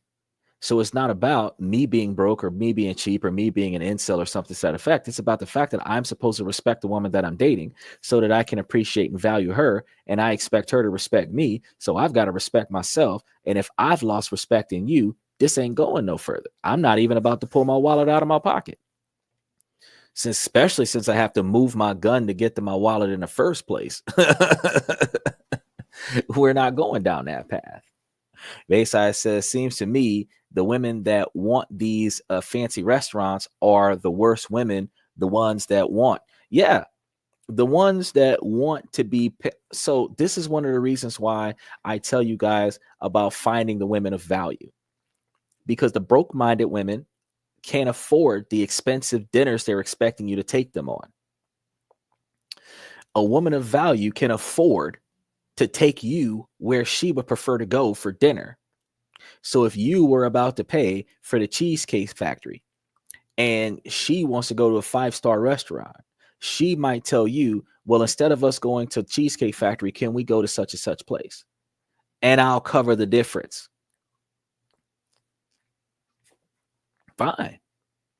If I put $150 aside for this date and you're going to match that with an extra $150, I'll go wherever the fuck you want to go. But the fact is that we have a lot of ones. Oh, why are you taking me here? Because I'm fucking paying, bitch. That's why I'm taking you here. They don't think that. Oh, well, I don't want to go here. Can I? Would you mind if I pay for us to go somewhere more my style? Let me take you to my favorite restaurant, and it's on me. Then you know that you've got a woman of value, because she's not going to devalue what you did. She's going to tell you, well, I've been to the Cheesecake Factory, or I've been to this Cheesecake Factory. I don't like the service. So it's not that I don't like your choice. I don't like this particular establishment. I want to go to a different establishment. And since this is what your plans were, I will compensate for changing your plans. So she's showing me that she appreciates my effort. She's not going to degrade or devalue my effort, but she's going to throw down on the fact that her taste might be above what I was expecting to pay. It doesn't have to be above my means. I could probably afford whatever she was about to go do. But the fact that she's not making it my responsibility to do that, that is where we're able to understand the value in each other. Bayside says, but the women who just appreciate being with you and appreciate what you can do, even if it's not much, for me at least, are the ones that get well taken care of. But that's exactly what I think of. If she ain't complaining, she's a keeper. Yeah, she's supposed to keep you on your toes. She's supposed to make sure that you don't get comfortable with failure. She's supposed to push you towards success. But at the same time, if you're putting up what you thought was your best efforts at the time, she should be appreciative of that. But if you giving her the option of where does she want to go, you pick the place and she wants a different place and she's going to copy for the difference, hey, that's fine. But that's not something that she's going to do on a regular basis. He says, I'm using a microphone. Sorry for bad punctuation. No, that's okay. That's okay. Sometimes it's easier to use a microphone than it is to type the stuff up, because especially if you're on it from the shorts reel, you might try to pull up the comment and then it sends you to another live stream, and then you got to find me by scrolling back. I'll still be here. If you subscribed, you could always just go to the subscription and click on the show directly. But if you're on here from the shorts reel, the format is going to be a little bit different than what it is if you're on here from the main channel. So the typing might not be very, very beneficial. But you guys always have that opportunity where if you guys ever want to jump in and say what you got to say in real time, you guys can always click the link in the comment section, approve the mic, approve the camera, and then it brings you into the background. I could throw you up onto the show, and then y'all can say what y'all got to say in real time instead of fighting with them text messages. Long as you're appropriate, I don't mind. Let's go ahead and dive into the next comment, because I know we got some. We got a short quantity. These are going to be some lengthy ones. Follow up. Girl I'm talking to does not want me to ever go out with female friends. Is this a red flag? We've gone on multiple dates, and they've all been great. I have a few female friends who I see in person maybe twice a year. They live in different countries, which I told her, but they're like sisters to me. She does have bipolar disorder and has been cheated on multiple times in the past, so I can understand it. However, I'm a big believer that a relationship won't survive without trust, and this seems like a red flag to me. But I'm not sure if it's me who is the red flag here for hanging out with. Both of y'all are red flags. We just had this conversation. She's a red flag because she's emotionally insecure because she's been cheated on a bunch of times. You're a red flag because you traveling with female friends and you're in a relationship and you're not taking her with you. You're not supposed to go nowhere without your girl if you're going to be committed to this girl. And like I told y'all about an hour and a half ago, that these females, all of them for some reason got bipolar disorder. They got mood swings and shit. So it's not like You're gonna find the women of that are more valuable to men are the women that know how to control their volatility. Women believe that they have the right masculine man when that man can control her volatility. I'm not controlling shit. I met a chick one time in the club. She was pretty cute, 5 or a 6, right? Pretty cute. Now, chick was throwed though. She had some very serious anger management issues to the magnitude that she was yelling at somebody in the street and threw a beer bottle at them out of her car. I stood there, watched the whole thing. She got arrested. Before she got arrested, she came and apologized to me. You ain't did me shit. You saved me from the trouble, because if you have the capabilities to flip out on a stranger, you have the capabilities to flip out on me. And if you flip out on me, I could lose a lung, I could lose a kidney. I'm not about to go down that way. I could find like that woman who put her boyfriend or her husband's dog in the oven and cooked the dog and then ate the dog. Like, there's some volatility out there now. And if that's what she'll do to the man's dog, what do you think she'll do to the man's child? Like, that's some volatility out there now. So I'm just trying to tell y'all that it's trying to say, oh, well, she's got some type of mental disorder and that's a red flag. No. That's not a red flag. That's a crutch. That's what that is. Because if you can function in life, if you can function in society, you can function in a relationship, regardless of your physical or mental instabilities. He says, easier for me on my iPhone. Either way, no worries, buddy. Take your time. But yeah, the woman is supposedly with the bipolar scenario, bro. That's not an excuse. She is insecure because she's been cheated on multiple times, but women that have been cheated on multiple times need to recognize what they're doing wrong in their relationships, because men who are cheated on multiple times also need to recognize what they're doing wrong in their relationships. And if the men recognize what they're doing wrong in their relationships and start making changes in their relationships, they're less likely to be cheated on. It doesn't mean that their partner's not going to leave them. It just means that their partner's not going to cheat on them, because it could be as little as being attracted to the wrong type of person that's not really attracted to you, but is interested in sex. It could be as much as the things that you're doing in a relationship or the things that you're not doing in a relationship that drives them away from the relationship, where they find fulfillment outside of the relationship. You have to figure out where the line is drawn, where you're the common factor in every time you're being cheated on in your relationship, because you can't blame 5 different people for your being cheated on, because you are the common value in that. Now, as far as having female friends that are like sisters, that's bullshit, bro. If they weren't with you at childbirth, these are females that you have an emotional attachment to because you wanted to date them, but you never was allowed to date them. They're circling back to see what your life is like. You're entertaining that because you wish you could date them. You're not exactly, bro. Red flags all the way around. You're not dating these you're not leaving your girlfriend at the house and going and meeting these females without your girlfriend just so that you can catch up with friends. These are women where if one of those women were to tell you that they're going to move closer to you and start a relationship with you, you're probably going to drop that female, and then you're going to they're going to drop that female, and then they're going to go with the new girl. So the girl that you're leaving at the house, that's the option that you're falling back on. The girls that you're meeting up with once a year, hoping that they're going to give you the time of day, that's the ones that you want.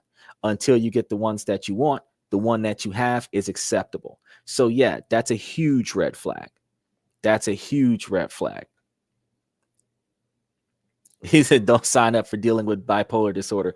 You don't sign up for dealing with anything volatile, anything chaotic, anything toxic, anything bad girls club style. You don't want to sign up for that. First time on the show ever. Glenn Max. How much for an iPhone? iPhones go for $1,600 unless you're trying to find a used one on eBay for like $800.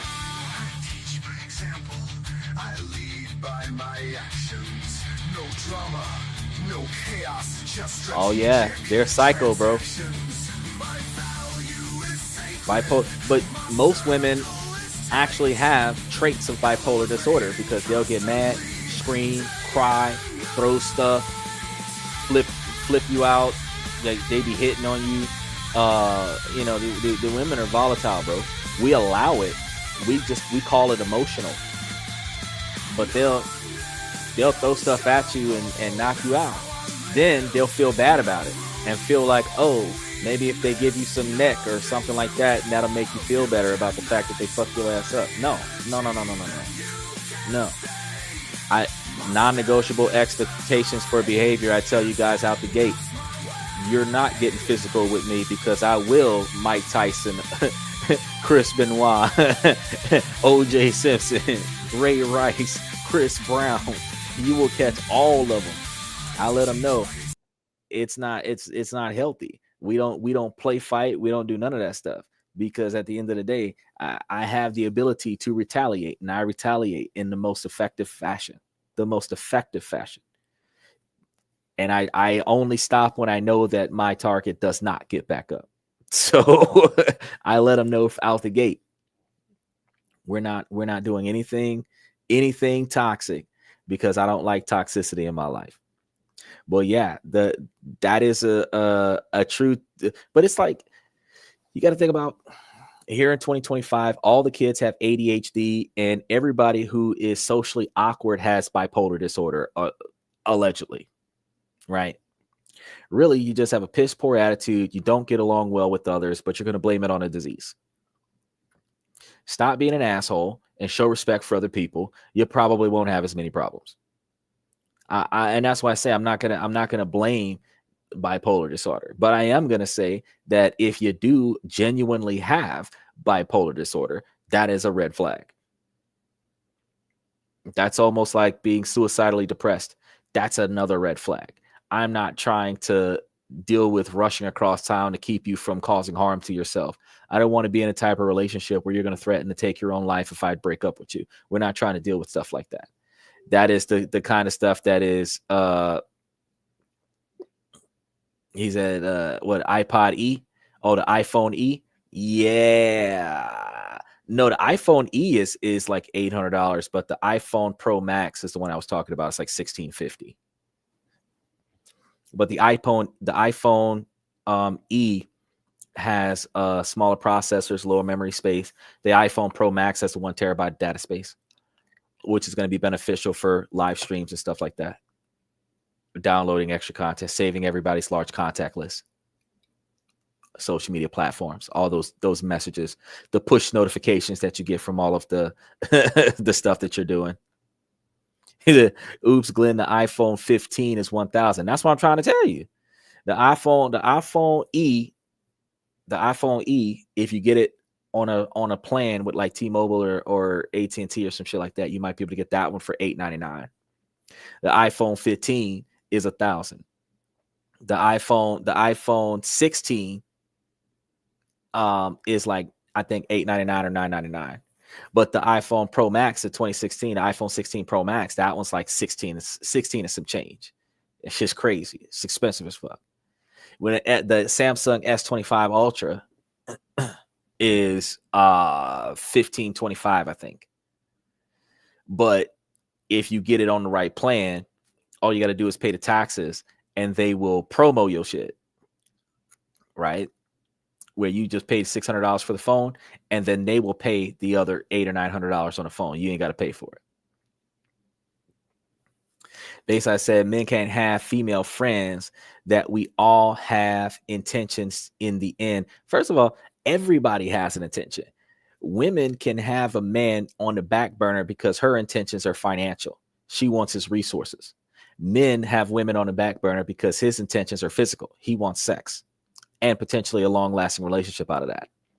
So adult men and women are not liable to be friends, because the only friendships that come from adult men and women is when the man is not interested in the woman and the woman is not interested in the man. That typically only happens, rarely it happens, when you're situationally in the same place at the same time.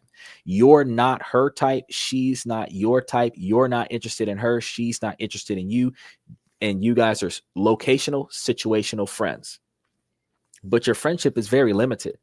She doesn't count on you for shit. You don't count on her for shit. You don't do anything for her. She doesn't do anything for you. Y'all just in the same place at the same time. That's the only time that really happens. But when she's relying on you for emotional security, you're relying on her for emotional support. She's relying on you for financial support. You're thinking about her all hours of the night and throughout the day and wondering when the next time she's going to talk to you. You're invested into a relationship that has yet to be defined. And that you call it a friendship because she doesn't want you. And that's not good for you, because you are emotionally invested in a woman.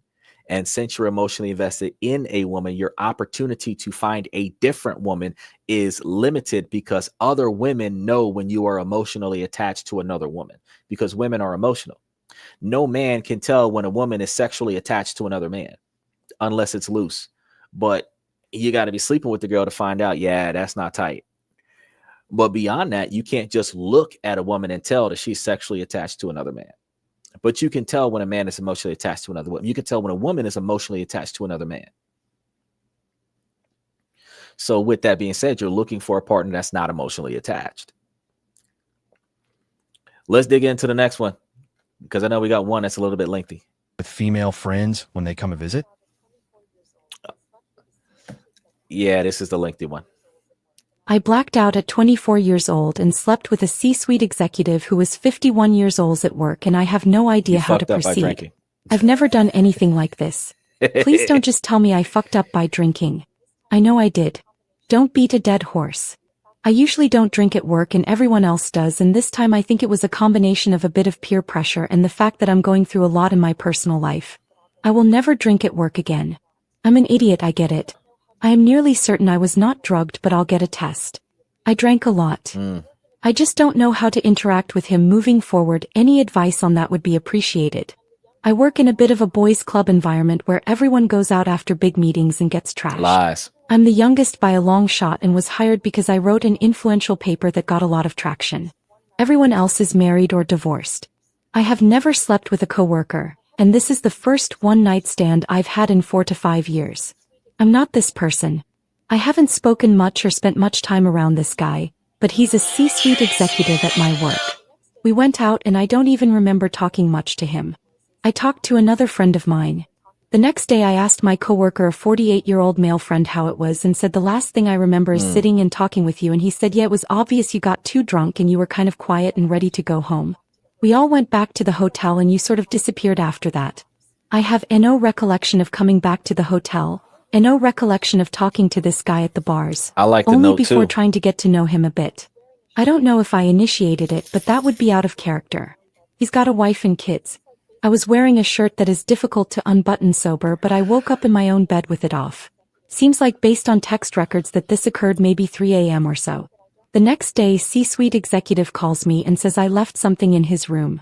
He says be sure that I don't text him about this, call him, tell him how good it was or anything, because he can't ruin his relationship with his wife. He said this all has to be kept a secret.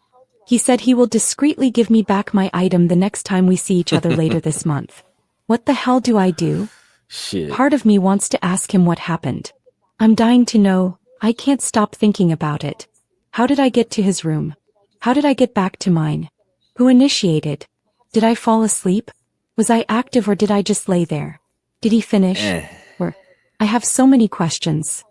I understand that this could be assault, but I don't really want to move forward with HR, etc. because what if I initiated it? I don't want to ruin his life and I don't want to ruin my reputation. I don't want anyone else to know. What if he hates me after this and seeks to ruin me or doesn't see me as worth anything professionally? I think it will be easy to keep this quiet and sweep it under the rug, but I don't know how to interact with him. Is it a bad idea to ask him what happened and all those other questions? I am mostly just embarrassed and sad that I don't know what happened, but I don't feel violated. If anything, taken advantage of due to the fact that he's over twice my age, has more money and power than I ever will, and clearly wasn't as drunk as I was. But it doesn't feel like this was some evil thing he did on purpose. I know I wouldn't have made that choice sober, but there's no evidence of violence or force, so it's impossible to say what happened. Legally in my country, I know this is assault or illegal. I was trying to get to know him a bit at the meeting way before the drinking, since we have never spoken and he is influential in our industry, so maybe he mistook it as flirting. I just don't know how to minimize the impact of this event on my life. I don't know how to interact with him moving forward. I don't know if I should pretend it never happened or Man, that ask was for a more long one. Okay, before I get into that, let's get into this. Yes, I actually like the Samsung Note, but they discontinued that one and went towards the Samsung Ultra, which is essentially the Note. You said, let's be honest, most of the time you're friends with the woman, it's one that you've already slept with and you're able to maintain a friendship, but you realize it wouldn't work for either one of you. And that's typically your ex, where you guys were sleeping together, you guys had a fight, then y'all made up, but y'all agreed that y'all were not going to pursue a long-term relationship with one another, but you guys still stay around each other, hover around each other, and rely on each other like quote unquote siblings.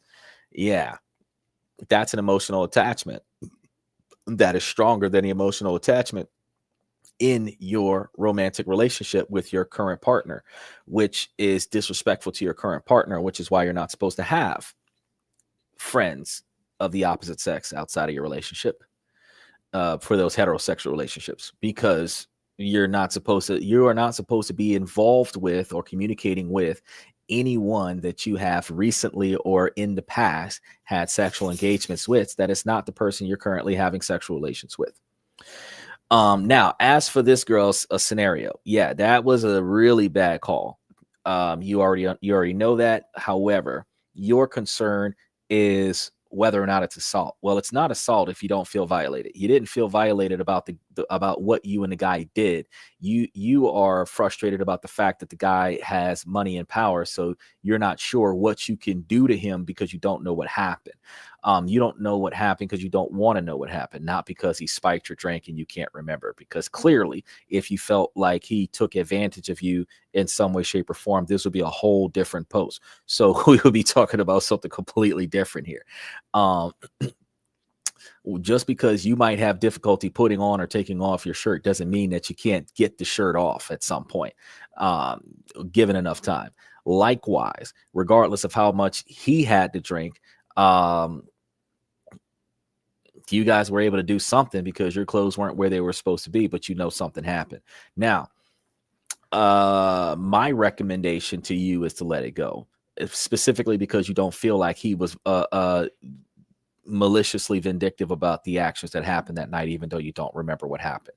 You can follow up with him and ask him what happened. And depending on what country you're in, this particular type of accusation could have no limited statute of limitations for you to file the complaint, which means you can file the complaint down the line. The problem with that is for him is that if in the event that he tells you what went down that night and you get offended by whatever he says, you can then turn around and take actions against him because he's already admitted to doing stuff. And that leads to extra problems in his life. This is why I tell men on a regular basis that no matter what you do, you don't get a woman drunk, because that can backfire on you as a man.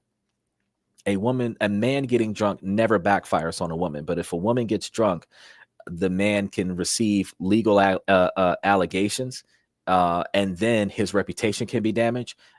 If she's talking about going to HR because she got wasted and slept with this guy, that means that if she goes to HR and make it seem like he victimized her, he could get fired because she doesn't remember what happened, but she doesn't want to remember what happened. There's two types of drunk that we get in life.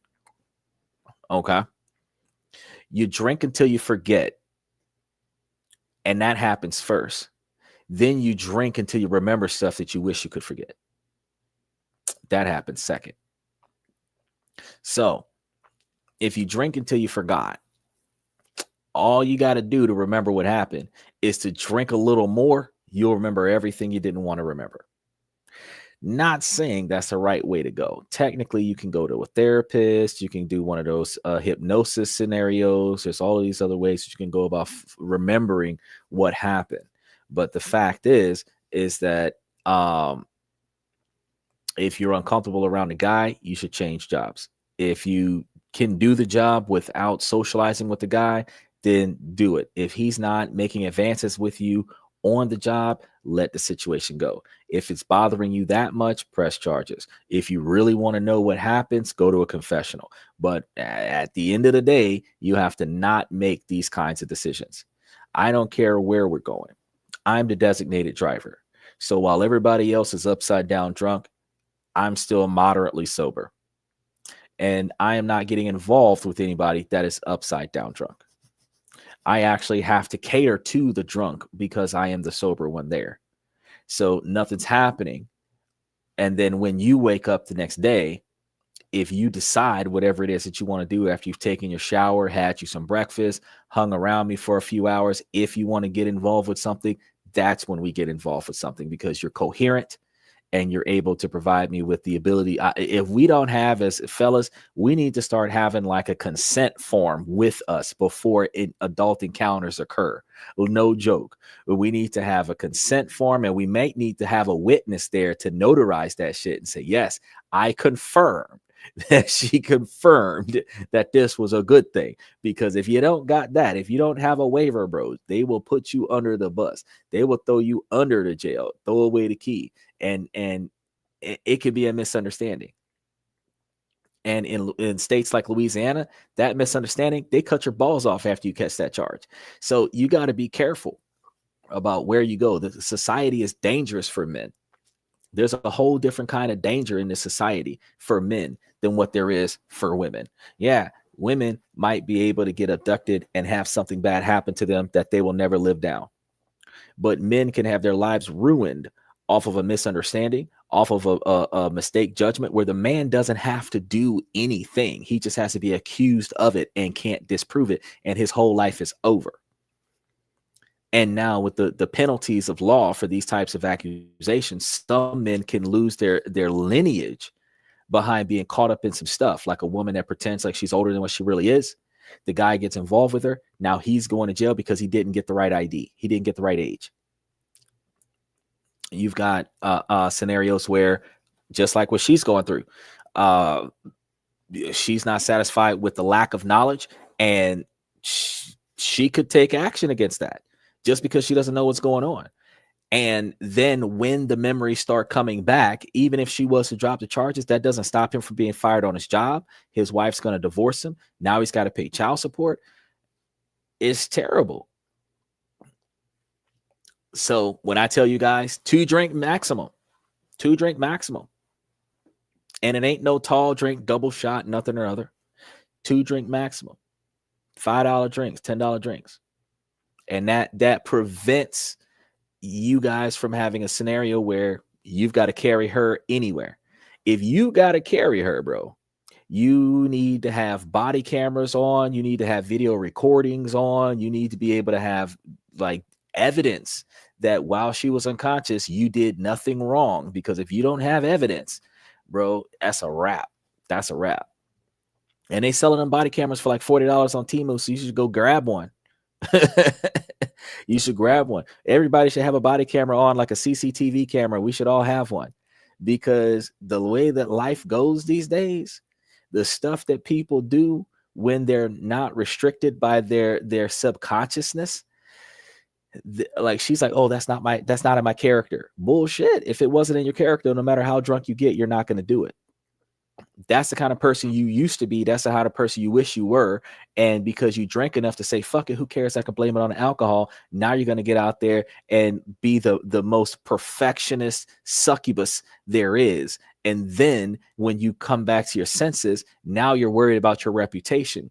Should I file a complaint so that my reputation is procured? Should I pretend like nothing happens? If he doesn't brag about it, it doesn't damage my reputation. That's really what you're caring about.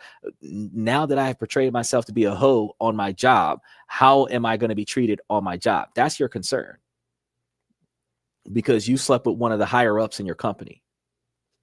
But he could get fired just for sleeping with you. So that is terrible. That's terrible. So I'm not going to victim blame in this situation, but I'm also going to say first person accountability. You should have been counting your drinks. You should have been counting your shots. You should have been able to say, you know what? I'm going to stop at the last drink. I'm not going to get another. I'm going home early by myself kind of situation. But, even as adults, we make bad decisions. Now, Bayside said, now it is unfortunate if there was drugs used and it was against your will. However, you did choose to go drinking and drink excessively. So don't use the naive card and be the victim. Now, that's what I'm talking about. When they throw the this is going to be a problem that I have with modern interactions. A lot of folks are taking Molly and ecstasy and other such drugs voluntarily and continuing to drink alcohol with knowledge. They're not getting roofied anymore. It is part of the fun of going out. And that is my concern. Because when the drugs hit you the wrong way with the alcohol that you're drinking, yeah, you had a wild night. You can barely remember what's going on. A hangover moment for a woman is not the same as a hangover moment for a man.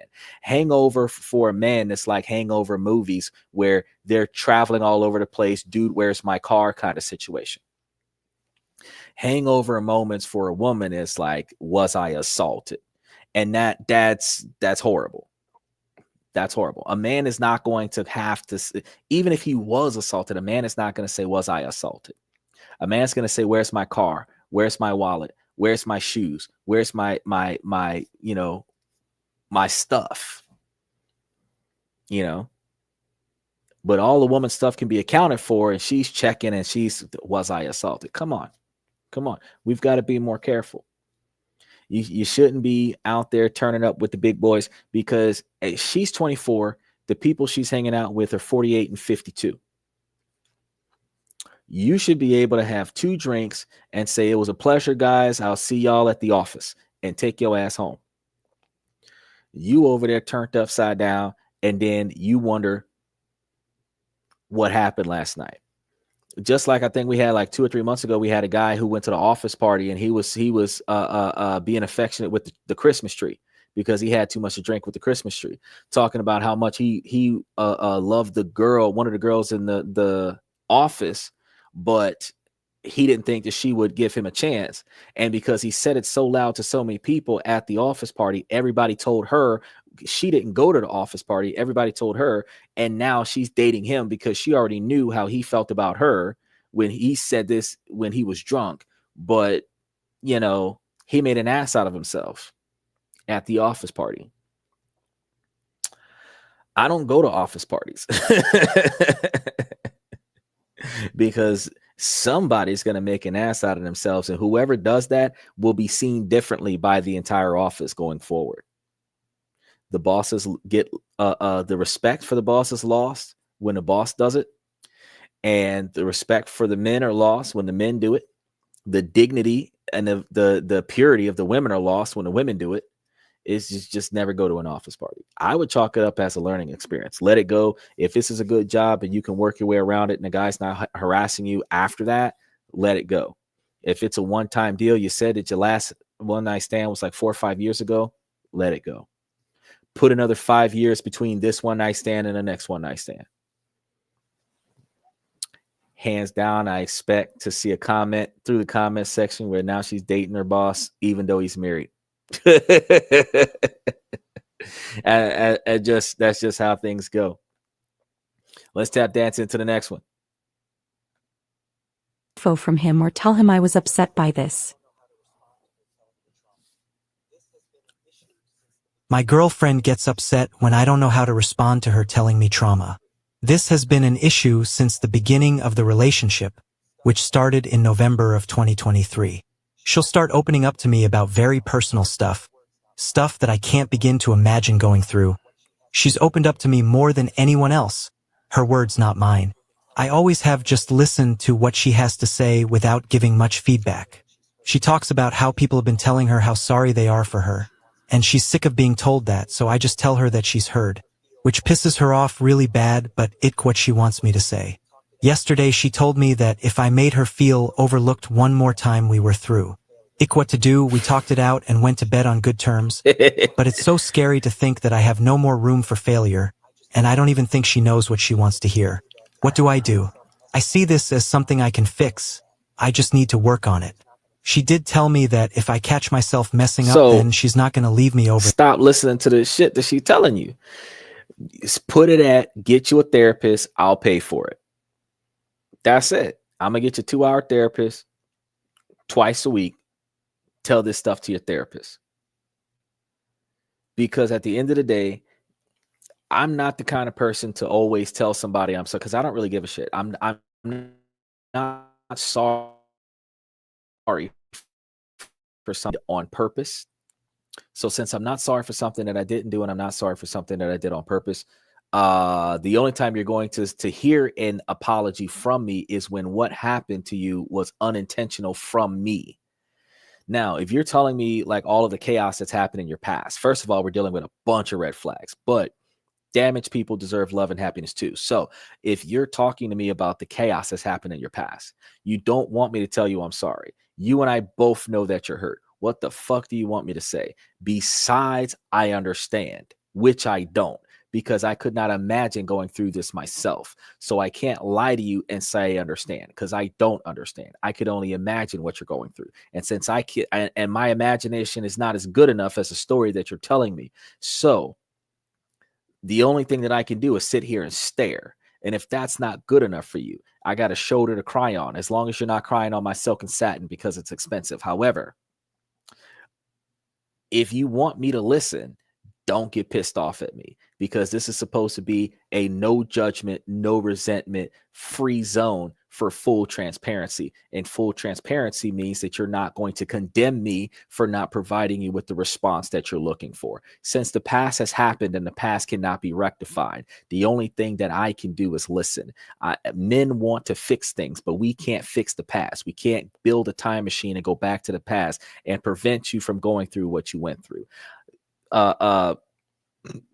Quantum physics dictates that if I did go back into the past and change your past so that you didn't go through what you went through, odds are you wouldn't be dating me, because the reason why you're with me is because of the history that you've already gone through. So in order for you and me to be together, you have to go through what you went through. In order for me to find you, in order for me to be sitting here listening to this shit that I can't do anything about, and you're mad at me because I'm not responding to you appropriately.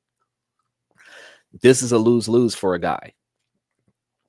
I would tell her out the gate, stop telling me this stuff if you can't handle it. Because if I, as a man, can listen to what you got to say, but I, as a man, do not have a response for you, then I don't have a response. I can listen, not treat you any differently, not judge you about it. I can't give you any advice about it outside of understanding why you behave the way you behave because of what you've been through. I can give you extra passes.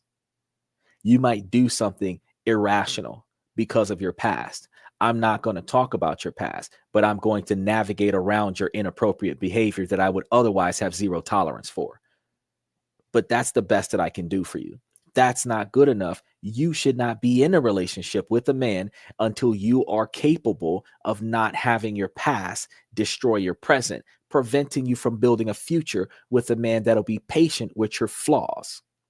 Because all women want a man that accepts them for who they are, flaws and all, which means that the more damaged you are, the more accepting you need to be about his ability to tolerate your bullshit. That is the way this got to go. And this is a heavy topic right here, because the men don't always have it easy to be able to navigate through the chaos. What we have to do is we've got to take control of the problems. We have to take control of the the entire scenario, then we, dealing with a damaged woman, have to provide more protection for her, more reassurance for her, to make sure that she doesn't feel insecure in the relationship, and then make sure that she's not insecure in society while she's in a relationship with us. That's a lot of extra effort. And if we don't have the type of woman that will aid us in navigating through that, bro, you're taking on a lot of problems, and you're afraid of being thrown out of a toxic relationship. Shit, you might want to jump out that burning plane before it crash. You do not want a Kobe Bryant in this situation, bro. Don't think that you can ride this wave and it's going to work itself out. So my advice to you, if you got to get her a therapist 1 hour a day, 4 times a week, or 2 hours a day, twice a week, let her talk to her therapist. Let her talk to her pastor. Have her go to confessional on Sundays. Sit there all afternoon. Get all this shit off your chest. Don't come to me with it. Because if you come to me with it, I don't have a response for you. Because I can't fix it. I don't understand it, so I can't empathize with you. And you don't want sympathy. Because empathizing means that I can relate to what you're going through, and I can't. So since I'm in a situation where there's nothing I can do besides listen, if listen is not good enough for you, don't talk to me about it. So let's go ahead and slide into the next one. I know that one was a bit heavy, y'all, but let's slide into the next one. Maybe we got like 1 or 2 more. That. It's just that she's not going to tell me again.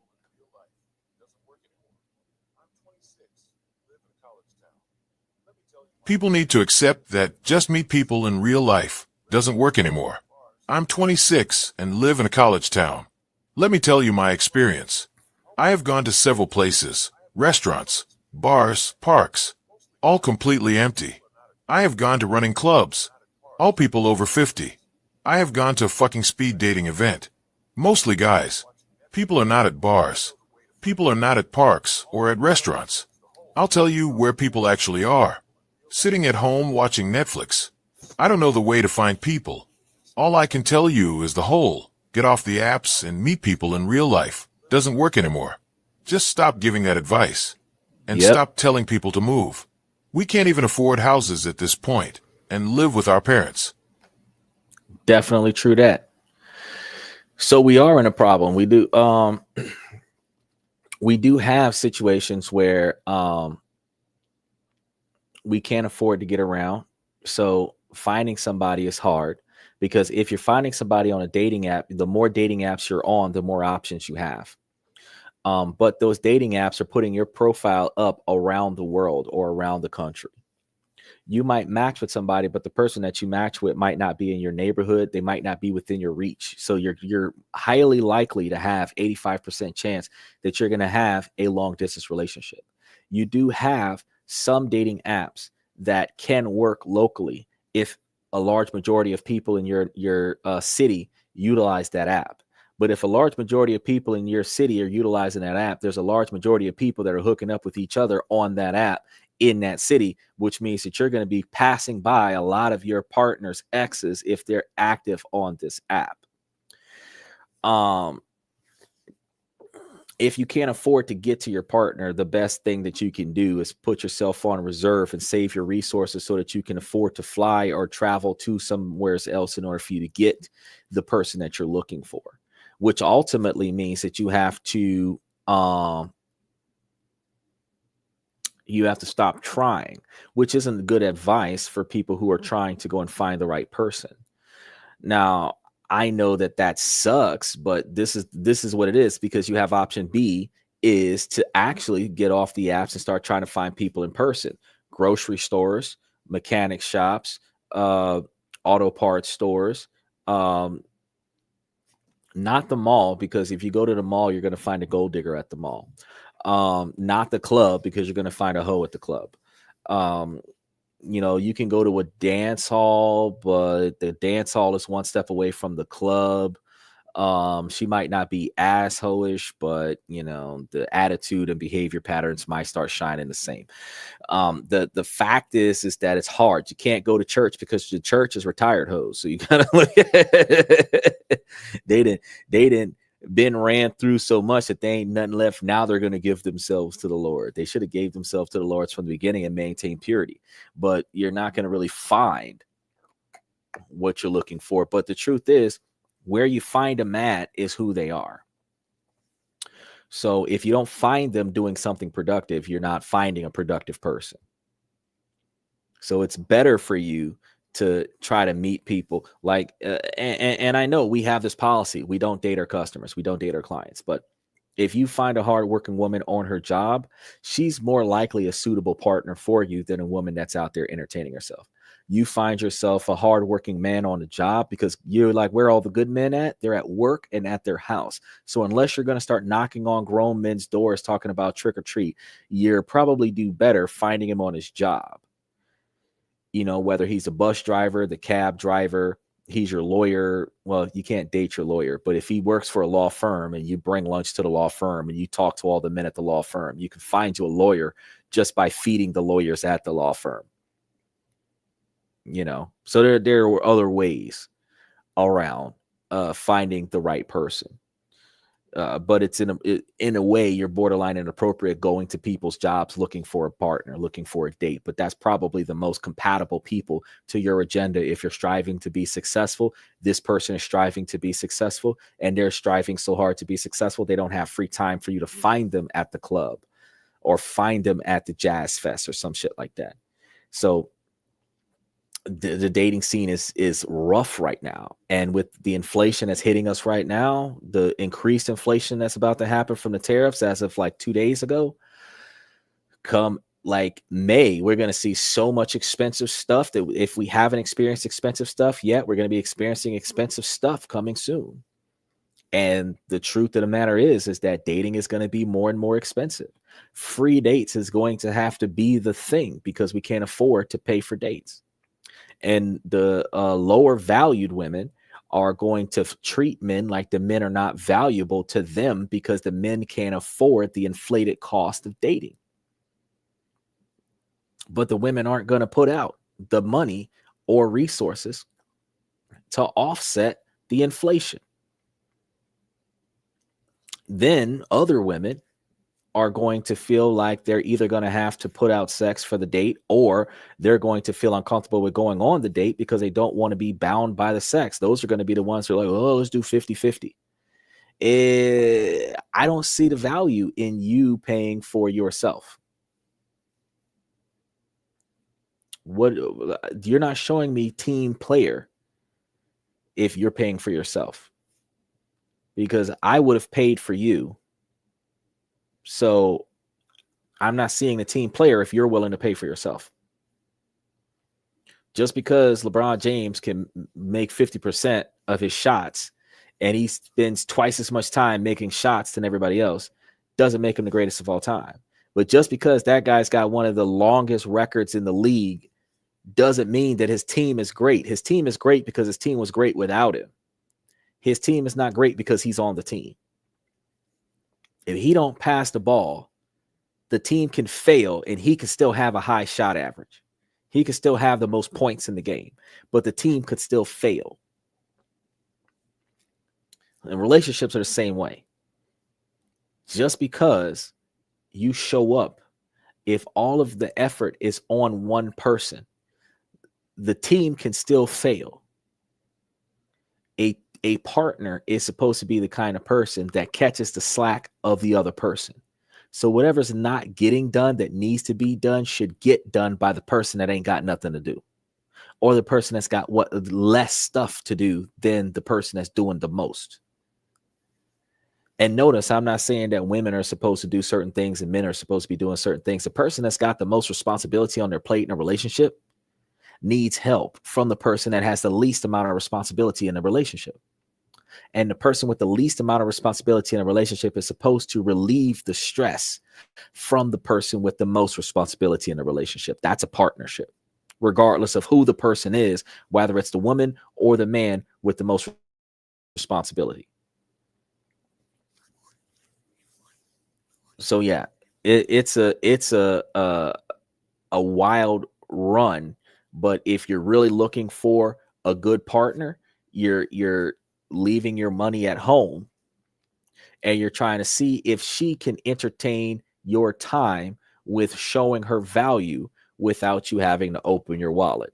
And since women are trading sex for money, you're clearly going on a platonic date because you're not bringing any money to the table. So she's not putting out any sex. So now that we've gotten that out of the way, now we can understand exactly what does she bring to the table that you value, that will make you want to bring your wallet the next time y'all go out.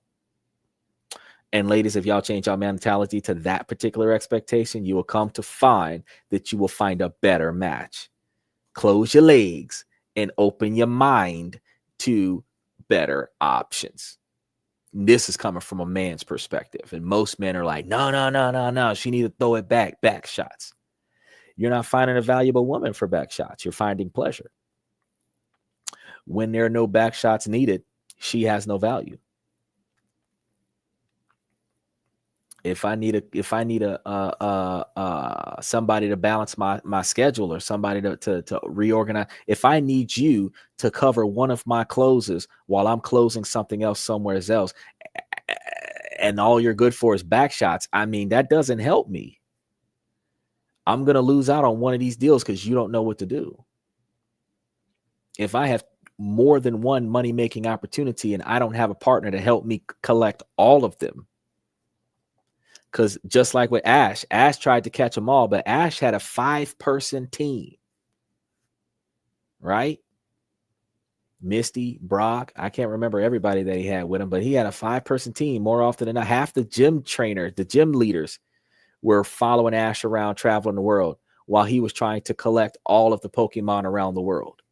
At least one of every and before that season ended, when the next generation of Pokemon trainers came out, Ash was an adult with the largest quantity of Pokemon in his database than anyone else in the world. But that's because he had a team to help him get there. And the moral of that anime relation is that if you don't have a good team in your relationship, you're not going to be the most successful you're going to be in this world. You're going to be as successful as you can personally be by yourself, short being drugged down by the extra person riding your coattails, but you will not be the most successful person that you can be, or have the most successful relationship that you can have with a person that is not willing to bring up the rear and do the things that you don't have time to do. Let's go ahead and touch base on another one, because I think we got like one or two more. Why some men pull back, especially in the initial stages. It could be that he enjoyed only the thrill of the chase. However, I want to focus on another reason, one that is not highlighted often. At times, men such as I, who am 24, will lose interest when the women we are dating is passive and puts in low effort. These are women that will agree to go on dates. However, while I please her, ask deep questions and actively listen to them, I barely get anything back. I initiate all conversations, text, calls, flirting, meeting in person, among others. I don't feel that zealous energy from them. In the past, I thought they were either shy or cautious, therefore, I had to put in more effort and lead. Only to get the disappointing, I don't feel the spark conversation from them in the end. At a point, this became a real chore. Now when I sense a woman is extremely passive, like providing low-effort texts, does not initiate any conversation or dates as I do, does not match my energy when we meet up, I take those as signs of disinterest and move on. I want to tell my fellow sisters here that showing some reciprocation back can really progress the relationship. You don't necessarily have to lead, but initiating texting, calls, flirting, and dates can make a difference. If I sense a woman is crazy into me as I am into them, it makes me fall for them. He hit the nail on the head there. He hit the nail on the head right there. There's not much that I can co-sign on that, or that I haven't been able to co-sign on that. Yes, ladies, y'all have to put effort into the relationship. There are a lot of women that believe that the relationship is supposed to be that they show up and they look attractive. They're on autopilot. The man is responsible for everything to make the relationship work. And if the man doesn't put in enough effort into the relationship, then he wasn't valuable. That is not the case. The fact is that it takes two people to get into this relationship. It takes two people to maintain this relationship. It takes two people to mess up the relationship. So if you're not putting in your half, If whatever success the relationship has, the success of that relationship is based on the man, which means that the relationship is failing because you're not putting up your half. If you put up your half, the relationship will be more successful. A lot more women would find a lot more suitable partners if they put in the effort to engage the men and find out what kind of men they have, so that they know what they're getting themselves into before they start counting a man's money. Instead of being on autopilot and going along for the ride and enjoying the catering nature of men, you need to spend more time catering to the men so that you can find out what his likes and dislikes are and see if you want to get on board with that. You need to find out if this man's operation is an operation that you will support. And I'm not talking about financial support. I'm talking about you being able to follow his instructions, follow his lead. If his decision-making process is the decision-making process that you will get down with, if you trust his judgment, you need to be able to do these things, not just find out how much money he's going to spend on you and whether or not he's good in bed. If you find out like the core aspects of his ability, his characteristics is what you're looking for in a man, that's when you can commit to him, which means that you're willing to submit to him, which means that you're willing to allow him to lead the way because you trust his judgment. But you're not going to allow a man to lead the way if you don't know him enough to trust his judgment. You only know that he spends a lot of money and buys you a lot of nice things. So if you put more effort into your relationship and do a little bit more supporting the engagements, like the man said, initiate more, reciprocate more, respond more, give full open-ended responses, not simple short one-word answers. You will find yourself in more fulfilling engagements where you will be able to find the type of partner that you resonate better with. And I think that that was the most fantastic advice that I've heard so far, outside of the ones I've been getting from Bayside, Usman, and Satellite, and Carl. So really appreciate that comment. And then we're going to touch base on the last one real quick. Even harder. How long to wait for reply before calling it? Started talking with a girl on an app, lots of shared interests and priorities, both around 30. She sent quite long messages, sharing information and questions. It was engaging, if slightly intense. After 2 rounds of text, said she would like to meet up because texting wasn't really her thing. I agreed and said it would be nice, although it was bad timing because I was busy with work and away on holiday the following weekend. Could I get in touch when I was away? Absolutely. Have a nice time, etc. And at this point, we shared quite a few messages back and forth over the course of a couple more days, so can be very active on the phone. The following Friday comes 4 p.m., and she sent a message saying, "Hope you're having a nice time," and a few lines of very engaging message. I reply Saturday morning, 10 a.m., with a nice engaging text, and ask when she is available to meet. She hasn't replied, close of Sunday. I realize I'm playing with fine margins and at risk of overthinking here, but for various reasons this is getting to me. How long do I wait before calling it? What is reasonable? She essentially provoked a new round of chat, which I had promised. We got one more. Hold on. I forgot that we had 2 right after that. See, I knew we had 2 or 3. He's going to talk about some shit. We about to touch base on that one. Now, back to the last guy, though.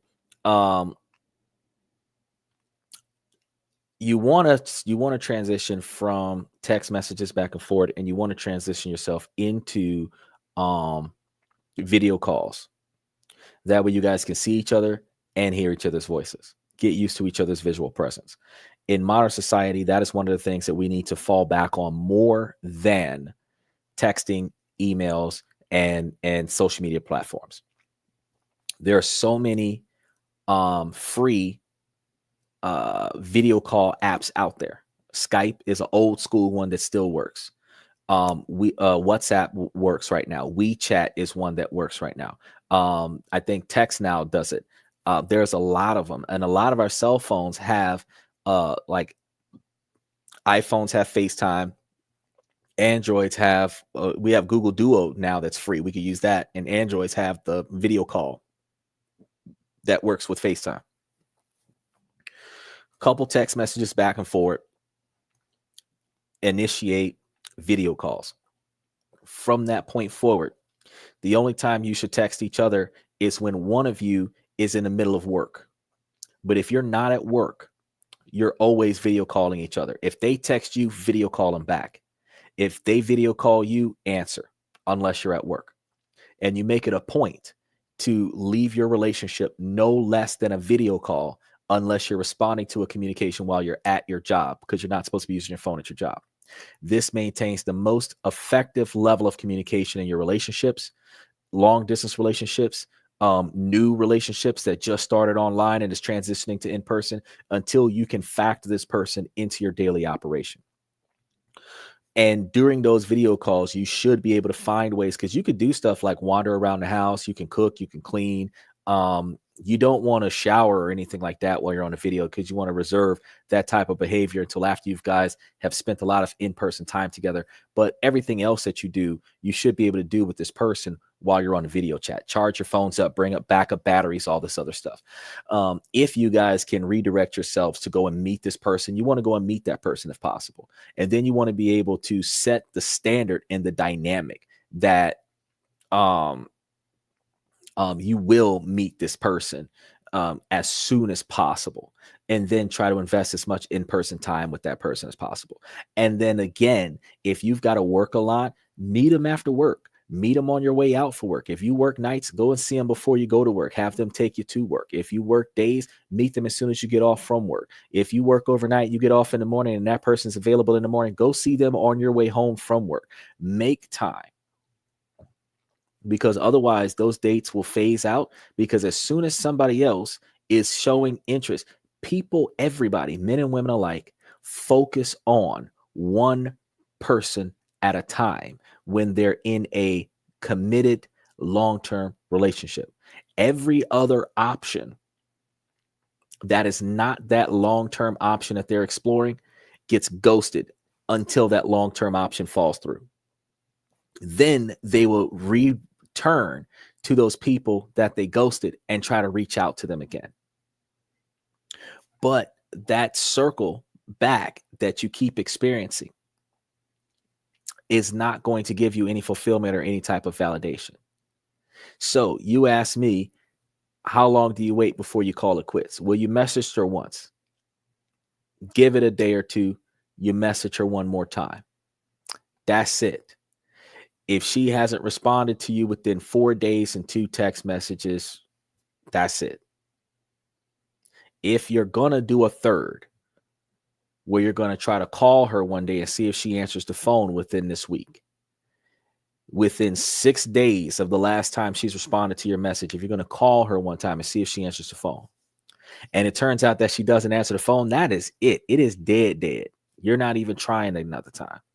If in the event that some stuff happened in her life, like I told y'all a few hours ago, that she's going to circle back and she's going to reach out to you, something came up, she now has the ball in her court to put in the effort to show you that she's going to make it up to you for not communicating with you for that period of time that she ghosted you. She has to show you that she values you in order for you to stay in the fold. Otherwise, you're done. Doesn't matter if she comes back 6 months from now. I don't care where you were. You could have went to prison. If you didn't call me as your one call, then I don't want to talk to you when you get out. I got to know what's going down. So let's go ahead and check on this last one before we wrap things up. This one's pretty cool. Look, everything froze just when I did that. Hold on a second. And then went quiet. My girlfriend is going to Miami with her friends for a girls' trip. I don't know how to feel about it, and nothing like this has happened before. We will have been dating for 2 years in July. I'm not saying that I don't trust her, but all of her friends are single. I could just be overthinking. Right. I just genuinely don't know how to feel about it. You're in a situation where your girl's going out of town with a bunch of single women. No. She's not single. Single women encourage women that are not single to be single. Single women encourage women that are not in that are in a relationship to cheat on their boyfriend. Nobody will tell. Women don't want that to happen to them. When guys go out, women want the men to behave themselves. Women want to drop in on the men. And if they feel like it's their right to protect their investment in a relationship, to check up on the men, but the men can't do the same. No. If she's going out with her friends to a girls' night out with you, because she's going to catch up with her friends, You could be the designated driver. You're going to sit on the side, make sure that nothing happens to your girl and any of the other drunk bitches that are with her. You can take them back to their car or take them back to their hotel or whatever, so that they don't have to drive home. And you can make sure that your girl is okay. They can even grab a booth where you're the only guy in the booth and your girl is sitting next to you, and she can have all the fun that she's going to have with her friends while you chill off to the side by yourself to make sure that your girl is protected. But for her to go out of town without you, with her homies, where they're going to be doing what they do with male strippers the same way guys do what they do with female strippers at bachelor parties, no. They're going out of town to make it do what it do, where the old saying is that it's not cheating if you're in a different zip code. No. They're going out of town. Whatever they're doing out of town, they could have did in their own neighborhood. So they're going out of town for no justifiable reason besides to what, live it up. She doesn't need to live it up. She's in a committed relationship.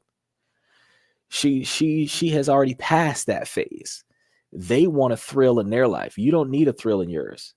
Y'all got each other. Y'all should be thrilling enough. So no, it's not insecurity. It's logic. It's rationale.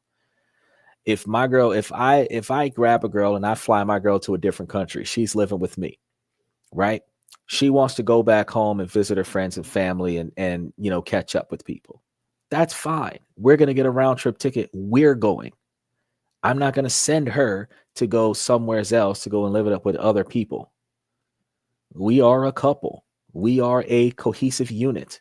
We should be able to go places together. Yes, you are allowed and expected to have your own individual personal life separate from your relationship to a degree, because you are now not an individual. You are now a unit. And now that you are a unit, you are collective, just like the Borg. Therefore, as a collective, you don't go anywhere without the collective. You do what you got to do on the sidelines every now and again. Go grab you a couple drinks with your homeboys, or go to a nice restaurant with your sisters, and then you take yourself back to your partner. The wildlife does not exist when you're in a relationship. Anything that is wild and living it up is against relationship policy, because it always ends badly. You're not going to house parties when you're in a relationship. You might go to bowling alleys and dinner dates and shit like that, but you're not doing house parties. You're not turning it up when you're in relationships. Stable relationships are boring.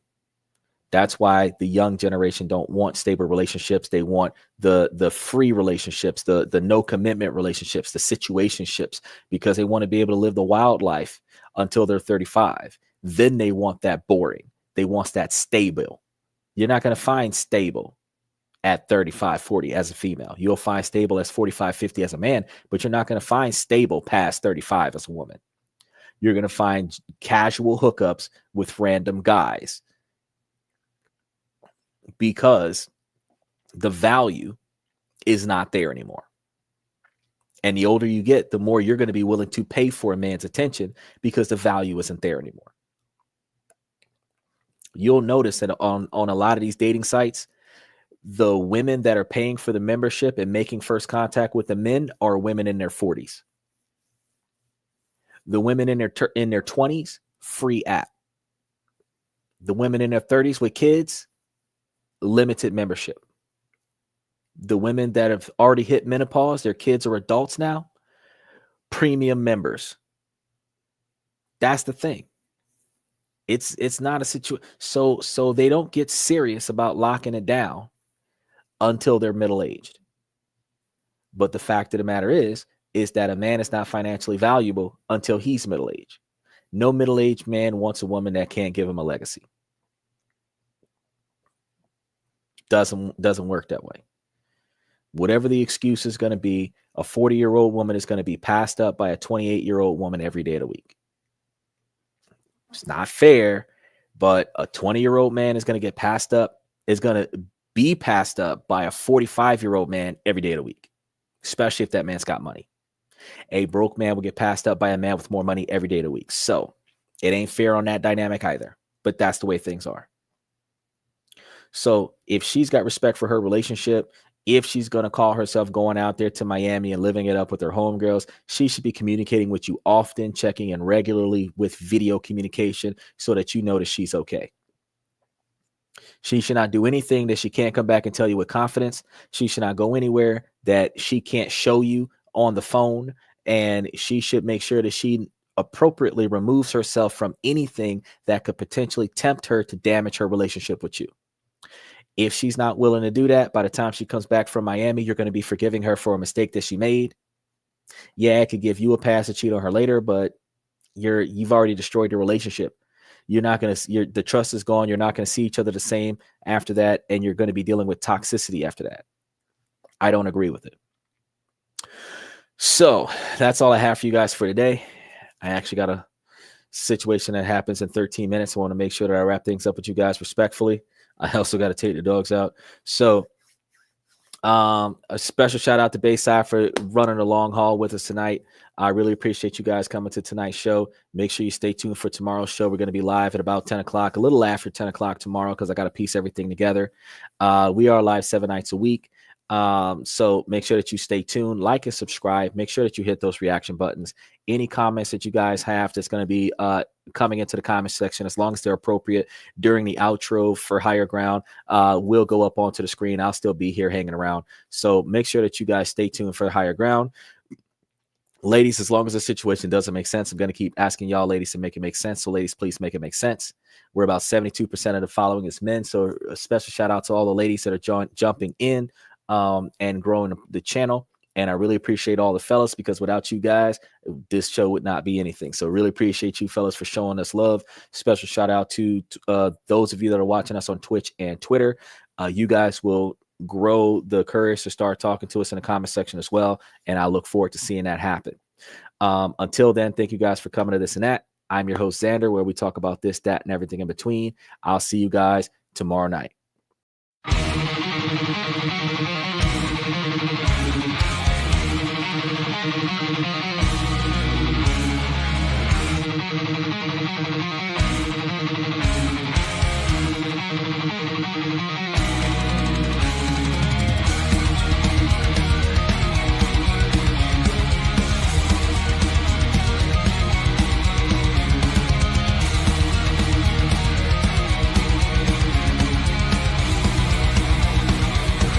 Higher ground.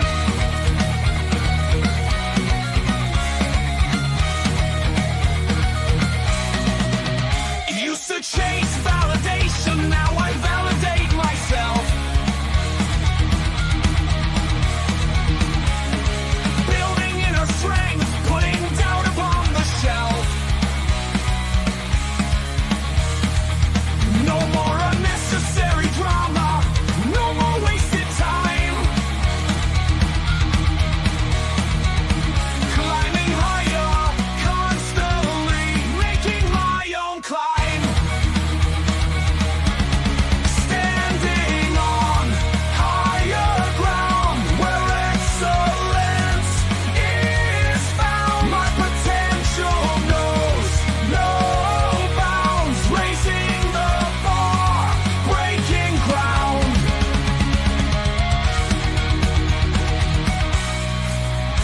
My network is my net worth. Choose your company wise. Surround yourself with eagles, not with sheep in disguise. Every interaction is a reflection of my brand. Quality over quantity, that's my personal command. I'm not landing on higher ground where excellence is found. My potential knows no bounds, raising the bar, breaking ground.